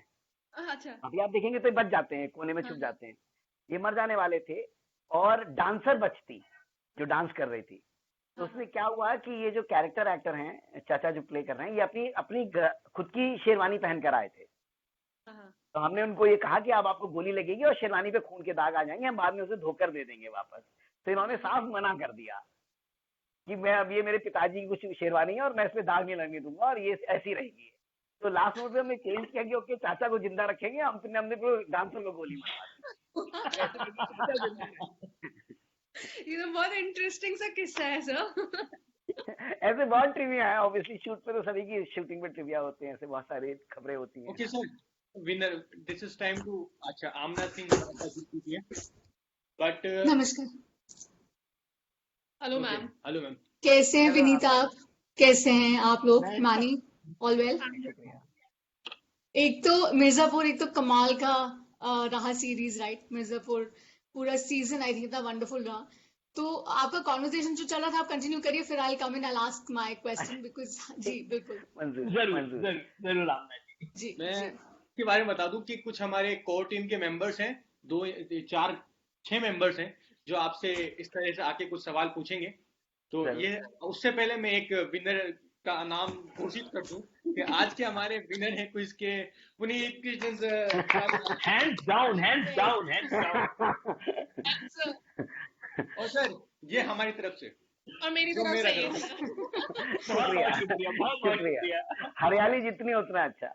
हमारी तरफ से तो नमन है आपको, बिकॉज और तो कुछ है नहीं करंटली। सो ऑनलाइन कोरोना टाइम्स में हमारी तरफ से आप नमन है आपको कि बहुत अच्छा रहा ये। बहुत शुक्रिया। देखिए मैम हमसे जुड़ चुकी हैं, तो आमना मैम पहले आपका क्वेश्चन।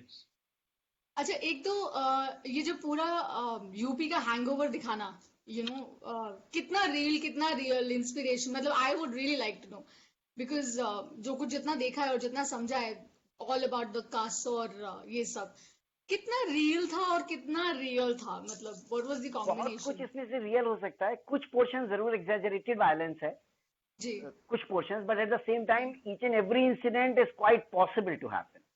राइट राइट किसी आदमी को बीच सड़क पे गोली लग जाना, शादी में राइट किसी दूल्हे को गोली लग जाना, ये बहुत राइट क्वाइट पॉसिबल है and it has happened also.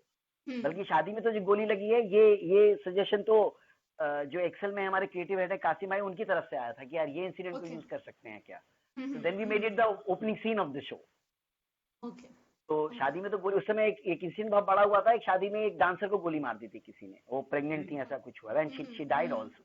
तो वो उस इंसिडेंट से ये हुआ कि दूल्हे, हम फिर दूल्हे को करते थे, बिकॉज दूल्हा is the most important part in the शादी, राइट उसी के लिए राइट तो हो रहा है राइट सारा इवेंट। जी वही मर जाए बिल्कुल तो it will be even more heart breaking. तो इस ख्याल से फिर वो सीन हमने वैसे ऐड किया।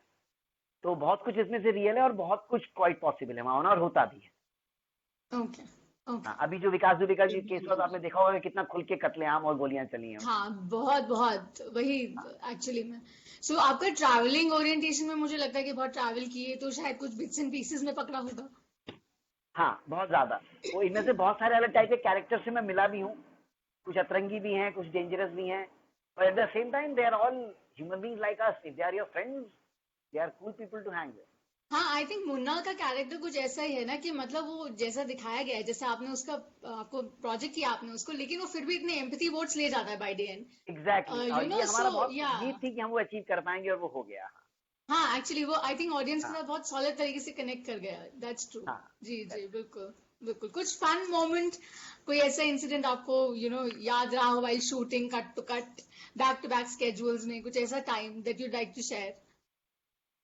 शूटिंग में तो एक्चुअली ज्यादातर तो हेक्टिक और स्ट्रेसफुल ही होता है शूट, स्पेशली अगर आप आउटडोर शूट कर रहे हैं और कंस्ट्रेंट्स हैं आपके बहुत सारे, एक लिमिटेड नंबर ऑफ जी डेज हैं, और जी obviously it's lot of coordination that happens at the back end. तो जी ऐसे तो बहुत चीजें नहीं कह सकता हूँ कि कैसे बोलूं। वन तो बहुत ज्यादा एसोसिएट नहीं होगा शूटिंग के समय। जैसे बीना जी के जब सीन शूट किए थे गुरु भाई ने, जी गुरु भाई जो मेरे जी डायरेक्टर हैं, बीना जी जो रसिका जी दुग्गल जो प्ले कर रही है बीना जी के, तो जी उसमें उनके जितने भी वो सेक्सुअली चार्ज सीन्स हैं वो हमने बैक टू बैक शूट किए थे। ओके ओके तो उसके इसमें लिटरली आप समझिए कि यही होता था कि आप भैया ठीक है अब चादर बदलो, साड़ी बदलो, आदमी बदलो, और देख लो, दोबारा आ जाइए, करेक्ट करेक्ट दोबारा आ जाइए, करेक्ट। दोबारा आ जाइए। So she has, I think, 4 sections in the show. So obviously, it can be hectic mentally. Also, it can be tiring and traumatic, if I may use the word. क्योंकि the same woman is doing the same act again and again with different men, different room, different या या bedsheet, different या costume. It's या not या easy to pull off. तो कहीं ना कहीं वो सबको extra step push करना पड़ेगा अपने आप को करने के लिए, जो सब कर रहे थे। राइट बट जी sure. Let me introduce first के आमना सिंह मैम है, संदीप जिप्सन है, पूजा जी हैं और अभिषेक तिवारी सर हैं। ये पोएटिक आत्मा की टीम से हैं, मुंबई से। शुक्रिया और शुक्रिया जनाब, शुक्रिया We ma'am. welcome you all, sir. We welcome you all sir. JPL की हेलो सपोर्टिंग पार्टनर्स हैं जयपुर एंड मुंबई से। अभी हाल ओके, फिलहाल में एक बहुत अच्छा महापर्व पोएटिक इवेंट हमने ऑनलाइन कराया था, सब बढ़िया। जश्न पोएटिक आत्मा जयपुर के साथ में। तो संदीप सर, मैं आपके पास आता हूँ अब आप अपने कुछ सवाल। बहुत बहुत शुक्रिया नौशाद भाई। सर मेरा मेन क्वेश्चन ये था कि जब आप अलग एक प्रोफेशन को छोड़कर, लाइक आप कॉर्पोरेट में थे दोनों लोग, उसके बाद आप राइटिंग फील्ड में आए और मिर्जापुर जैसी एक बेहतरीन सीरीज लिखी, तो उसे पेपर से शूटिंग तक ले जाने में किस तरह की चैलेंजेस आपको फेस करने पड़े और कितना वक्त लग गया वो पेपर से ऑन स्क्रीन आने में? मेरा ये क्योंकि वॉल्यूम बहुत ज्यादा है ये शो का, अभी ये इस बीस्ट का नेचर ही है कि इसका वॉल्यूम बहुत ज्यादा है। तो अगर मैं फिल्म से कंपेयर करूं तो ये लगभग 3.5 पौने 4 फिल्म है लेंथ वाइज।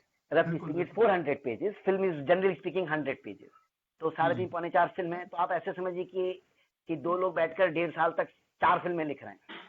अरे और अगर वो 4 फिल्मों की जगह पर एक ही उतनी लंबी फिल्म हो तो और डिफिकल्ट है, क्योंकि आपको कैरेक्टर को लंबा करते जाना है, उसमें इंटरेस्ट मेंटेन करना है। तो ऑब्वियसली वो ट्रिकी प्रोसेस है।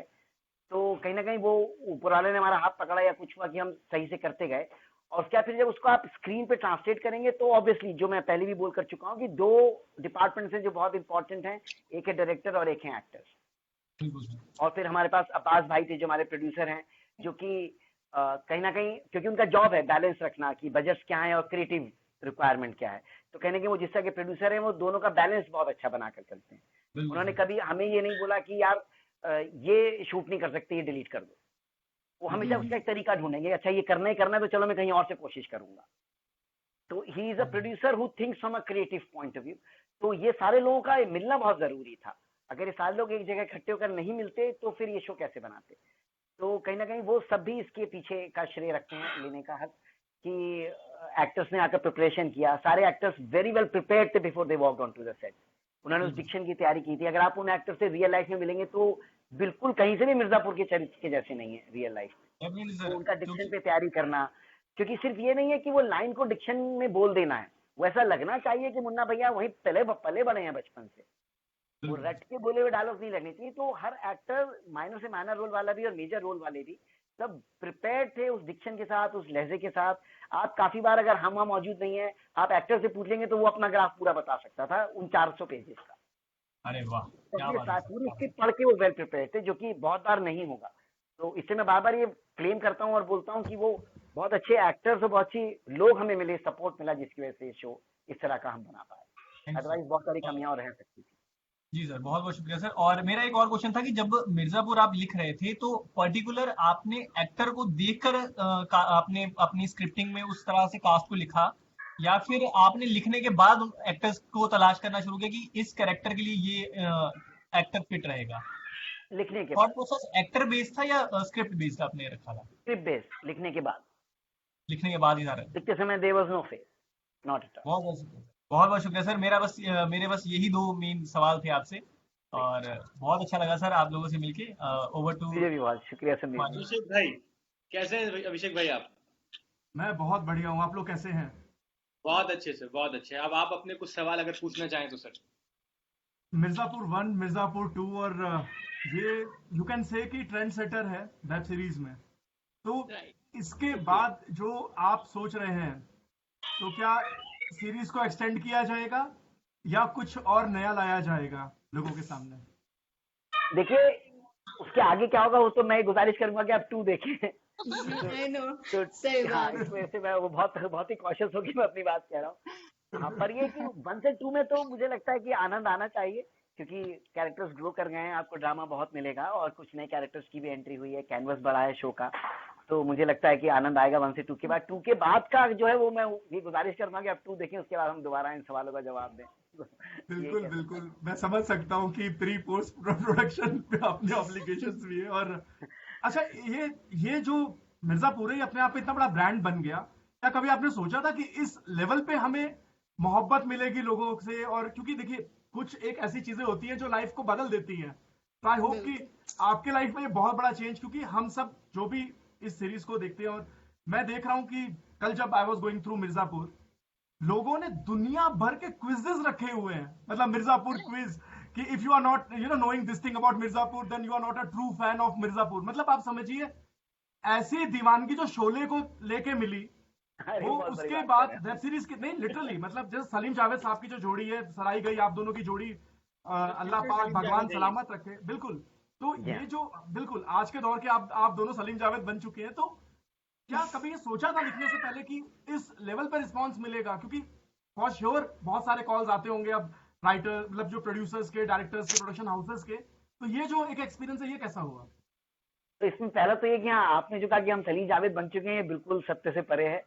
वहां पहुंचने के तो लाइफ टाइम लगेगा, मुझे लगता है बहुत दूर है वो जर्नी, कभी बन पाएंगे कि नहीं ये भी मैं नहीं कह सकता।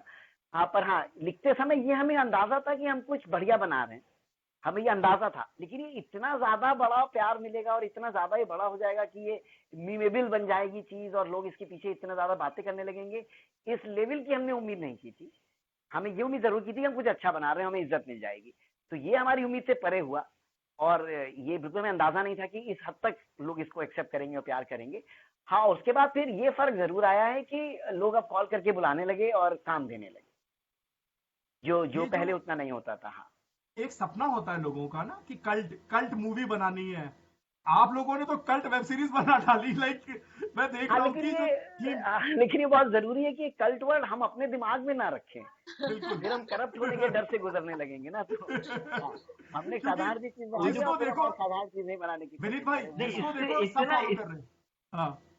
इससे ना थोड़ा एक बड़ा खुशी भी मिलती है, और थोड़ा स्केरी भी हो जाता है, क्योंकि कई बार लगता है कि जहां तक पहुंच गए इसके आगे जाना है। तो जैसे पुनीत कह रहे थे कि पुनीत अपना फेस जनरली नहीं दिखाते, मैं तो बहुत ही ज्यादा बैकग्राउंड में रहता हूँ, क्योंकि हम आम आदमी है यार, हम वहीं से आए हैं जहां पर हम सब लोग हैं। आप जयपुर में हो, आप लोग जौनपुर, हम वहीं से आए हैं। तो कल्ट वर्ल्ट सुन के ना बड़ा डर लगने लगता है कि अब इसके आगे क्या होने वाला है, मतलब कितना उम्मीद करे जाएगा। तो बड़ा तो हम लोग नॉर्मल यहाँ पर आप जितनी जल्दी हीरो बनाएंगे उतनी जल्दी हीरो बनाना बंद भी कर देंगे। तो सही बात है, मेरे ख्याल गुड में वन, अगर हीरो चीज है बन गई लेकिन उसमें गुड कुछ ना वन। कुछ बहुत सारे लोगों का कंट्रीब्यूशन रहा तो अच्छी चीज बन गई। वो सब कुछ हमारा ये चाहिए और सब एवरेज, कुछ हम सबका देंगे, उसमें ऑडियंस का प्यार है, वो वाला बात है। हाँ, ये मतलब मैं सक्सेस का एवरेज है। डेलिबरेटली मॉडर्न नहीं हो रहा हूँ, ये जेन्युइन बात कह रहा हूँ। नहीं वो मे- देखिए, ये जो बड़े लोग होते हैं ना, उनमें ये जो एक सार है और सार गर्भिताई आती है, तत्व सार आ जाता है। पर जब आप बात कर रहे हो ना एवरेस्ट चढ़ने की, क्योंकि मुझे इतना मालूम है कि तेंजिंग और हिलेरी के अलावा ये काम बाकी सब लोगों के लिए मुश्किल था, ठीक है, और उन्होंने करके दिखाया। और आप लोगों ने, क्योंकि वो कर दिया है, ऑलरेडी कर दिया है। जैसे अगर हम थोड़ा सा अगर डाइवर्ट करते हैं, जैसे पाताल लोक की बात करें, तो ये सारी चीजें कहीं ना कहीं आप लोगों से इंस्पायर्ड होके इतने सारी सीरीज आ रही हैं। इसीलिए मैंने बोला, क्योंकि मैं कल देख रहा था ना, जो मोहब्बत एज अ मिर्जापुर IMDb पे जो मिल रही है, हर जगह पे मिली हुई है मिर्जापुर को, और एवरीवन इज सेइंग भाई जिंदगी में मिर्जापुर नहीं देखा तो कुछ नहीं देखा। तो अब जब आपको ऐसा कभी फोन आता है, क्योंकि अब तो देखिए आपका फेस, आपका नाम जुड़ चुका है इस ब्रांड के साथ, और जाहिर सी बात है क्योंकि आप दोनों का ब्रेन चाइल्ड है, क्योंकि स्क्रिप्टिंग है, स्टोरी, डायलॉग्स, और क्योंकि आसान चीजें नहीं है, तो जाहिर सी बात है रिस्पॉन्सिबिलिटी बहुत बड़ी है। और जैसे आपने बोला कि पार्ट 2 देखें, तो अभी तो इसका आनंद उठाएं, पार्ट 3 क्या चल रहा है। तो जिंदगी कितनी बदली है, अभी जिंदगी कितनी बदल गई मिर्जापुर से पहले और मिर्जापुर के बाद। एक एग्जाम्पल अगर मैं बता दूं तो एक है प्रोडक्शन हाउस, बड़ा प्रोडक्शन हाउस है, वो बड़े एक्टर उनका प्रोडक्शन हाउस चलता है। तो बहुत साल पहले उन्होंने मुझे कॉल किया था और वो किसी दूसरे राइटर का नंबर मांग रहे थे। तो मैंने धीमे से अपनी भी बात कहने की कोशिश की कि अगर आप राइटर को ढूंढ ही रहे हैं तो मैं भी लेखक हूँ, और मेरी फिल्म आकर चली नहीं थी, मैं बैंगिस्तान की बात कर रहा हूँ, उसके बाद की स्टोरी बता रहा हूँ आपको। तो एक सेकंड का उन्होंने पॉज लिया और फिर he said the truth which was कि यार पुनीत, हम ना हिट राइटर ढूंढ रहे हैं, तो आप दूसरे का ही नंबर दे दो। तो अब आप समझिए कि मैं दूसरे का नंबर उनको दे रहा हूँ, इतना मेरे को हार्ट ब्रेक हो रहा है कि यार एक मौका और देगा ही नहीं, कोई देगा ही नहीं हमको क्या कभी दोबारा कि हम कुछ बना सके, हमारी फिल्म नहीं चली तो क्या हो गया। तो अब कुछ महीनों पहले उनके यहाँ से दोबारा फोन आया था कि हम आपके साथ काम करना चाहते हैं। तो मैं बात कर रहे थे, तो वक्त नहीं था क्योंकि मिर्जापुर में बहुत व्यस्त थे हम सब, तो इसी वक्त में उन्हें नहीं दे पाया।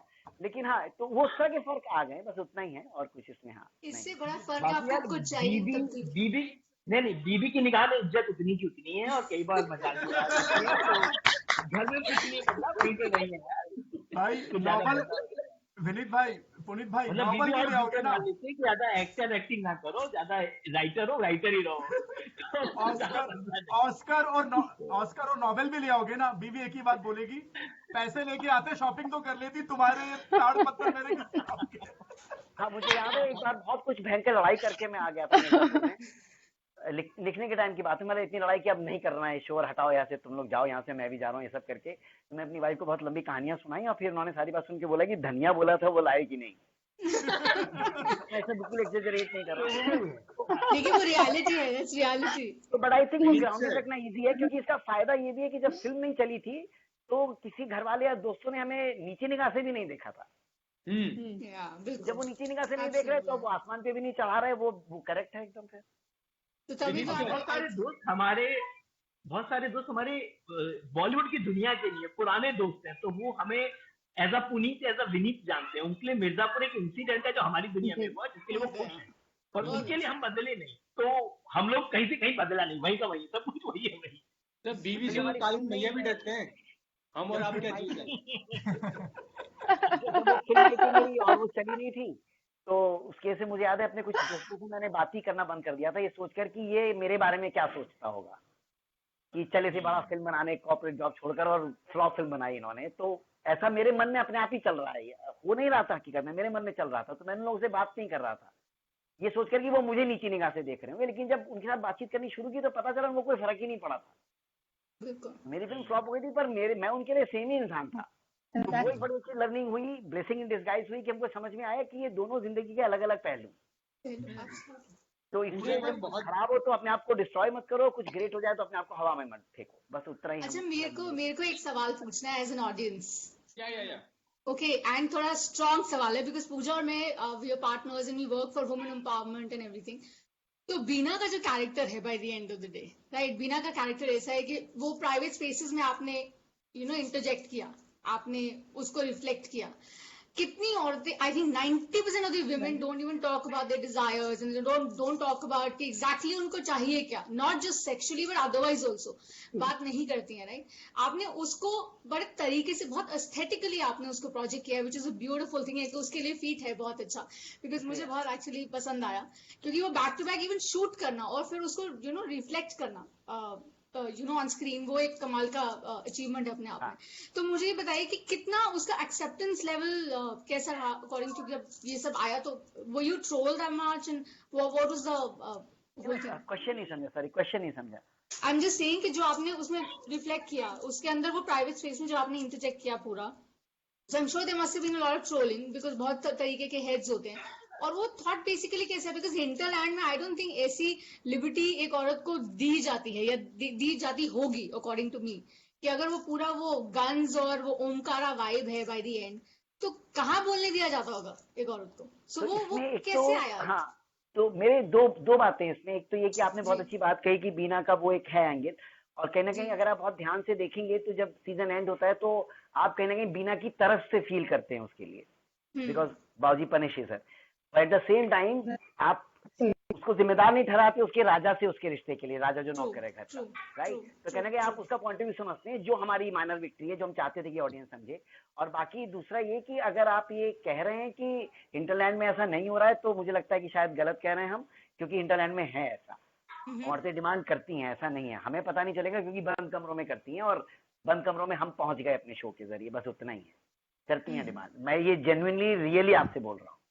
तो एम्पावर्ड है, आप बोल रहे हैं कि वहाँ भी औरतें जो हैं काफी एम्पावर्ड हैं आज। yes, ये डिमांड करने के लिए एम्पावर्ड हैं फॉर श्योर। हाँ, मतलब I know women like this, I know main like.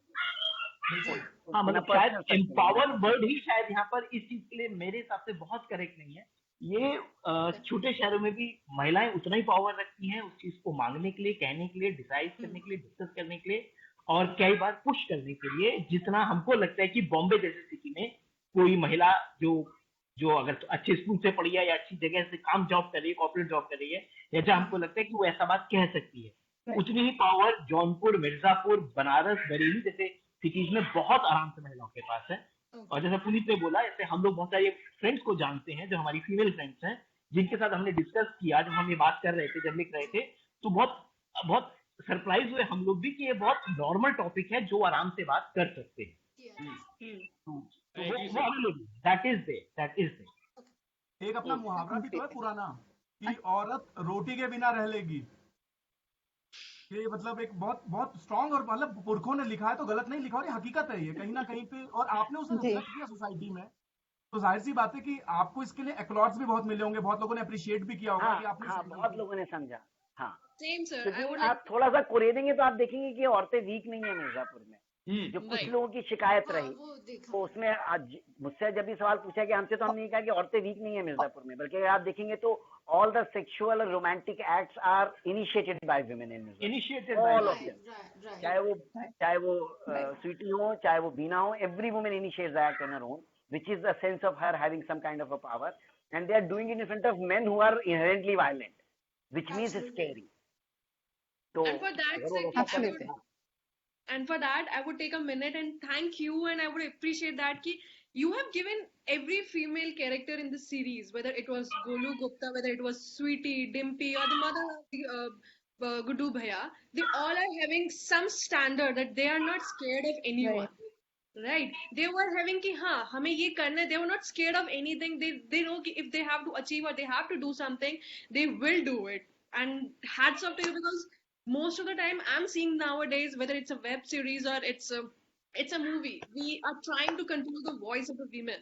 But whereas you try to give an empowered, you try to do an empowerment for them. Yes, we and try to. being a woman, being a lady, I would like to thank you for that, sir. And I would like to give you a big thank you so much. बल्कि पिछले हफ्ते हम पढ़ रहे थे, किसी एक America में किसी ने इसका रिव्यू लिखा है, तो उसने अच्छी बात कही कि सीजन के एंड पर हीरो को 2 लड़कियां ही बचा कर ले जाती हैं। Right. जो हमारा hero That was a big thing. hero was dead, another side hero and another hero was dead, but whereas the two women was carrying him. That's a Yes. big thing, Right, sir. right, तो वो right. deliberately वो choice है शायद. And I believe कि कोई बड़ी movie कुछ ऐसा Right. स्टेप लेने से बहुत ज्यादा डरेगी, जबकि being a web series OTT platform में आपने इतना बड़ा Correct. स्टैंड लिया and you tried, you took actually a big risk for that कि Yeah. लोग उसको कैसे रिएक्ट करेंगे, you given thought, but it was fantastic. Yeah, it worked. I think it worked. हाँ. और शायद ये आप लोग की यूएसपी भी रही, आप दोनों की ये यूएसपी भी रही कि आप लोगों ने जो बियॉन्ड फियर जो काम किया, शायद कहीं ना कहीं आप दोनों की जो लर्निंग थी बैंगिस्तान से वो आई, जो खोने का डर ही निकल गया और उसके बाद जो काम किया, मतलब अद्भुत है. हाँ, करेक्ट. शायद वो क्योंकि ये भी डिस्कशंस हुए थे कि इसमें हीरो कौन है और विलेन कौन है, ये भी डिस्कशंस हुए, तो हमने यही जो हम लोग बात करते ग्रे एरिया बहुत ज्यादा है.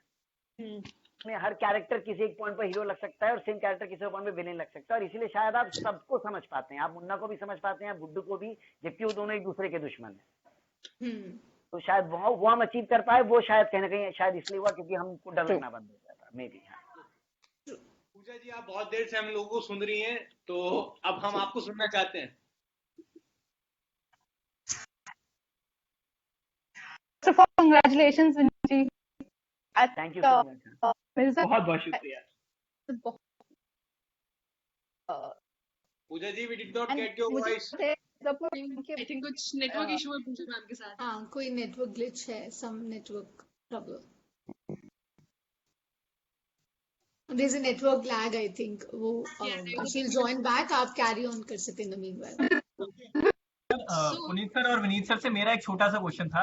जो क्वेश्चन क्या सर ने अभी थोड़ी देर पहले बात करते हुए उन्होंने बताया कि एक शादी के दौरान छोटी सी बात के ऊपर बंदूक निकल आई थी, तो मुझे सेम इंसिडेंट याद आ गया कि मेरे फादर थे जब किसी शादी में, हम बेसिकली मैं बिहार से हूँ, तो बिहार में उस तरह की दबंगई चलती है एक्चुअल में.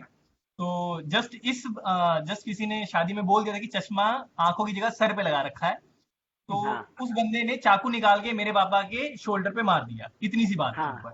करेक्ट. और आज के डेट में भी मेरे फादर के शोल्डर पे इतना बड़ा निशान नजर आता है कि हाँ भाई चाकू लगा हुआ था और बड़ा खतरनाक लगा हुआ था. और सोच के देखिए कितना छोटा सा रीजन है इसके ट्रिगर होने का, कोई रीजन भी नहीं है ट्रिगर होने का. संदीप भाई, बुरा तो नहीं लगेगा कभी हम इसको यूज कर लें किसी एक चीज में? अरे सर, एनी टाइम सर, जरूर. विनीत भाई, मेरे साथ भी ये हुआ था, because I basically belong to Lucknow. तो मैंने सिर्फ ऐसे ही मजाक में बोला, जैसे मैं बच्चा था, आई वॉज अराउंड 12-13 ईयर्स का होऊंगा, तो एक शादी थी, तो वहां पे मेरे मतलब रिश्ते के अपनी तरफ पता है ना, दूर दराज के सारे मामा चाचा ताऊ टाइप निकल आते हैं. तो मैंने वहां पे ना बैंड वालों ने बोला, मिश्रा जी थे मेरे दूर के मामा लगते, तो उन्होंने खूब नोट उड़ाए. तो बैंड वाला ना बोला, जो ऑर्केस्ट्रा अपनी तरफ लाइव होता है, बोलता मिश्रा जी बहुत बढ़िया नाचे. तो वहीं पे क्या हुआ कि एक बंदा था ना, क्योंकि रात को 11 बजे बंद हो जाता है पूरा ऑर्केस्ट्रा और वो लोग थक जाते हैं, तो उन्होंने ऑर्केस्ट्रा ऑफ कर दिया था पर माइक ऑफ करना भूल गए. तो उसमें पीछे से बोल पड़ा, क्या नाचे, घंटा नाचे, गधे जैसा नाचे, कुत्ते जैसा नाचे. तो मैंने उसमें तस्दीक कर दी, बिल्कुल सही. आप मानेंगे, मैं 13-14 साल का लड़का, उन्होंने बंदूक निकाल के मेरे माथे पे लगा दिया, and he was about to fire.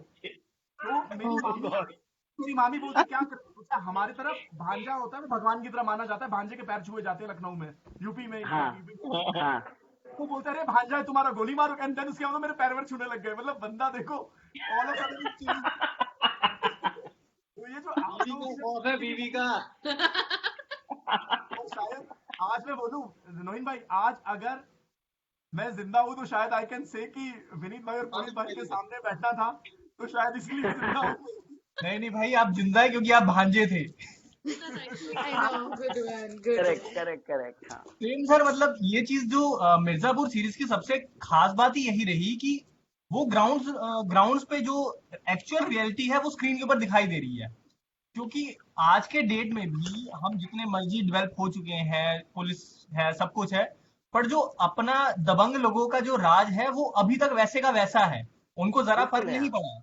और ये चीज भी है कि अगर हमारे ही पूरे में अगर बताऊं तो हमारे रिलेटिव्स में और खानदान में अब तक 15 से 20 शादियां हो चुकी हैं मेरे नोन में, और ऐसी शादी एक भी नहीं हो जिसमें लड़ाई ना हुई हो. तो मतलब लड़ाई तो होनी ही होनी है, और वो भी गांव वालों के बीच में और बारातियों के बीच में. और वो बड़ी भयंकर होती है, कभी गोलियां चल जाती हैं, कभी तलवारें चल हाँ जाती हैं, हाँ और लोग इतने ज्यादा, उनको फर्क नहीं पड़ता, वो कहते हैं कोई बात नहीं, जो होगा देखा जाएगा, शादी तो करके रहेंगे हम।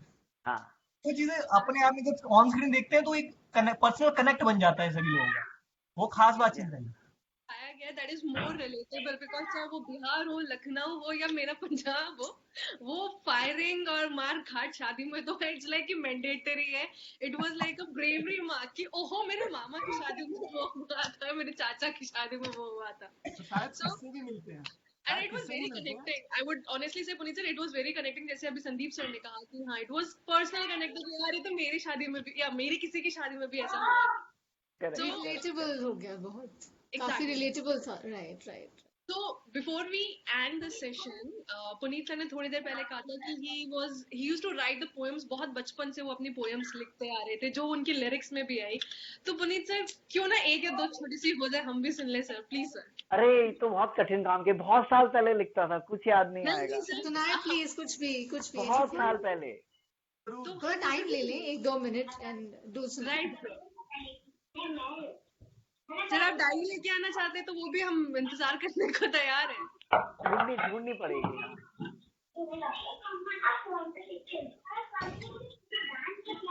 भाभी के लिए जो लिखा था टूटा वो सुना फूटा कुछ दीजिए। याद आएगा, ऐसे बहुत ज्यादा कुछ याद नहीं आएगा।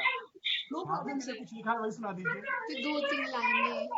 Would you mind if I आप रिकॉर्ड? याद करना 2 मिनट शायद लगेंगे। हाँ no problem, would you mind if I record sir? हाँ कर लीजिए, तब तक आप कुछ और पूछिए क्योंकि 2 मिनट अदरवाइज साइलेंस रहेगा। विनीत भाई आप सुना दीजिए कोई कविता।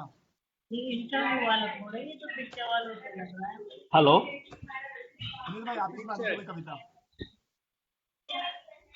मैं कविता बहुत ज्यादा नहीं लिखता था, मैंने थोड़े बहुत पैराग्राफ लिखे थे। जी Sure, sir. जैसे एक मुझे याद है, 2 लाइनें हैं जो मैंने लिखी थी जब मैं 6ठी या 7वीं क्लास में था। वो मैंने लिखी थी दुख पर। 2-3 लाइनें याद है, कविता के पृष्ठभूमि में नहीं है। विच इज लाइक, दुख तो मुझे अनमोल लगते हो, तुम्हारे आने से मेरे जीवन में नए द्वार खुल जाते हैं, तुम बहुत कभी कभी आया करो और मुझे नए रास्ते दिखलाया करो। क्या That बात was just क्या 2-3 बात है lines that I have written when I was in 7, और ये मुझे अभी तक याद है क्योंकि मैंने इसको लिख के बहुत ही खुशी मनाई थी कि मैंने क्या बढ़िया थॉट लिख दिया। आधे टाइम तो मुझे समझ में नहीं आया कि मैंने लिखा क्या है, पर खुशी बहुत मिली थी। सर, तो ये it 2 is लाइन मुझे अभी actually तक। a thought. It is actually a good thought, I would say, कि समझने वाले को समझना Thank you. पड़ेगा। Right? बहुत अच्छा, बहुत खूब।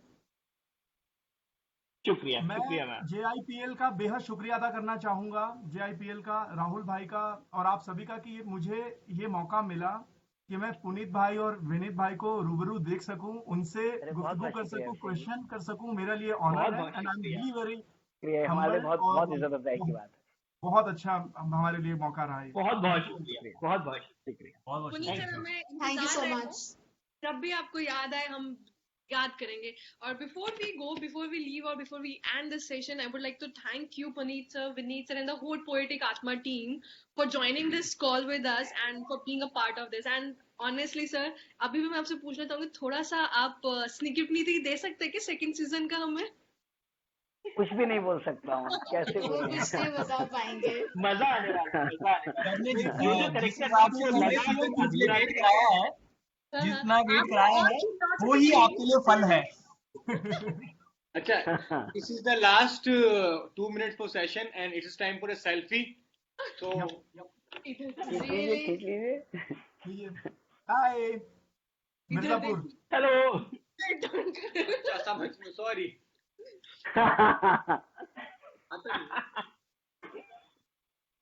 एंड गाइस, इसको खूब शेयर करेंगे जितना कर सकते हैं। विनीत भाई आपको और पुनीत भाई सोशल मीडिया पे भी जो हम कर सकते हैं अपनी तरफ से, हम सारे ग्रुप्स पक्का करेंगे। बहुत शुक्रिया, बहुत शुक्रिया। Thank you so It was much. such a wonderful session. Thank you so much. Lovely to meet you, Vineet ji. and Thanks, it was man. great Thanks, meeting you. Noel.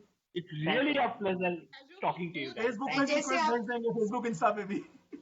हाँ और जैसे आपने कहा विनीत जी कि नए द्वार खोलने वाले हैं ना, दुख की बात आपने की, तो डेफिनेटली मिर्जापुर 3 एंटिसिपेटेड बहुत है। सो आई एम श्योर जितना मजा पहले सीजन में आया है उससे ज्यादा मजा आने वाला है। So of course looking forward. कोशिश to हमने having वही this किया। opportunity. जी, God bless you. Thank you so so much. Much, thank you Thank मानी, you. Thank you Numan, Thank you, man. Thank you भाईजान, Thank शुक्रिया, you so much, bye sir. Bye, Thank you. Thank you, bye grand salute. रुको शुक्रिया, बोलिए जय बोलिए, आप हिंद, रोक रहे जय हैं हिंद। नुमान। बोल पुनीत सर हाँ, We love you, sir. Thank you, We love you, we thank you love so you, much, we love you, love love you both so of you, in much, fact all of you. Love you so much, And guys, Oh, which one thanks for was? hosting. Thank Thanks you for so hosting. Much. झप्पिया झप्पिया It was like कि वो क्या था शक्तिमान में It was that. Okay thank you so much. Sir कभी भी जयपुर आना हो आप में से किसी का भी तो मेरे नंबर आपके पास हैं जरूर जरूर, हाँ, शिमला या तो आना है, हमारे बहुत आई एम खूबसूरत शिमला। रिश्तेदार हैं कुछ जो रहते हैं, तो जरूर चक्कर लगेगा तो मुलाकात करेंगे। Sir, 100% please. शिमला आना है तो शिमला आना, कभी फौज में रुकने का मन है, फौज के साथ अगर फौजी एक्टिविटीज, मैं फौज में हूँ तो आप आ अरे सकते हो। जरूर जरूर इससे बढ़िया और क्या मजेदार है, जरूर, जरूर। और आपने काम दे दिया, अब शिमला के आपसे मिलने का, बिल्कुल, जरूर। done, done, done. बहुत बहुत Anytime. शुक्रिया अभिषेक भाई, thank you so Thank much, you. Thanks a lot. Okay thank you, Thank you, sir. Thank you. Bye bye.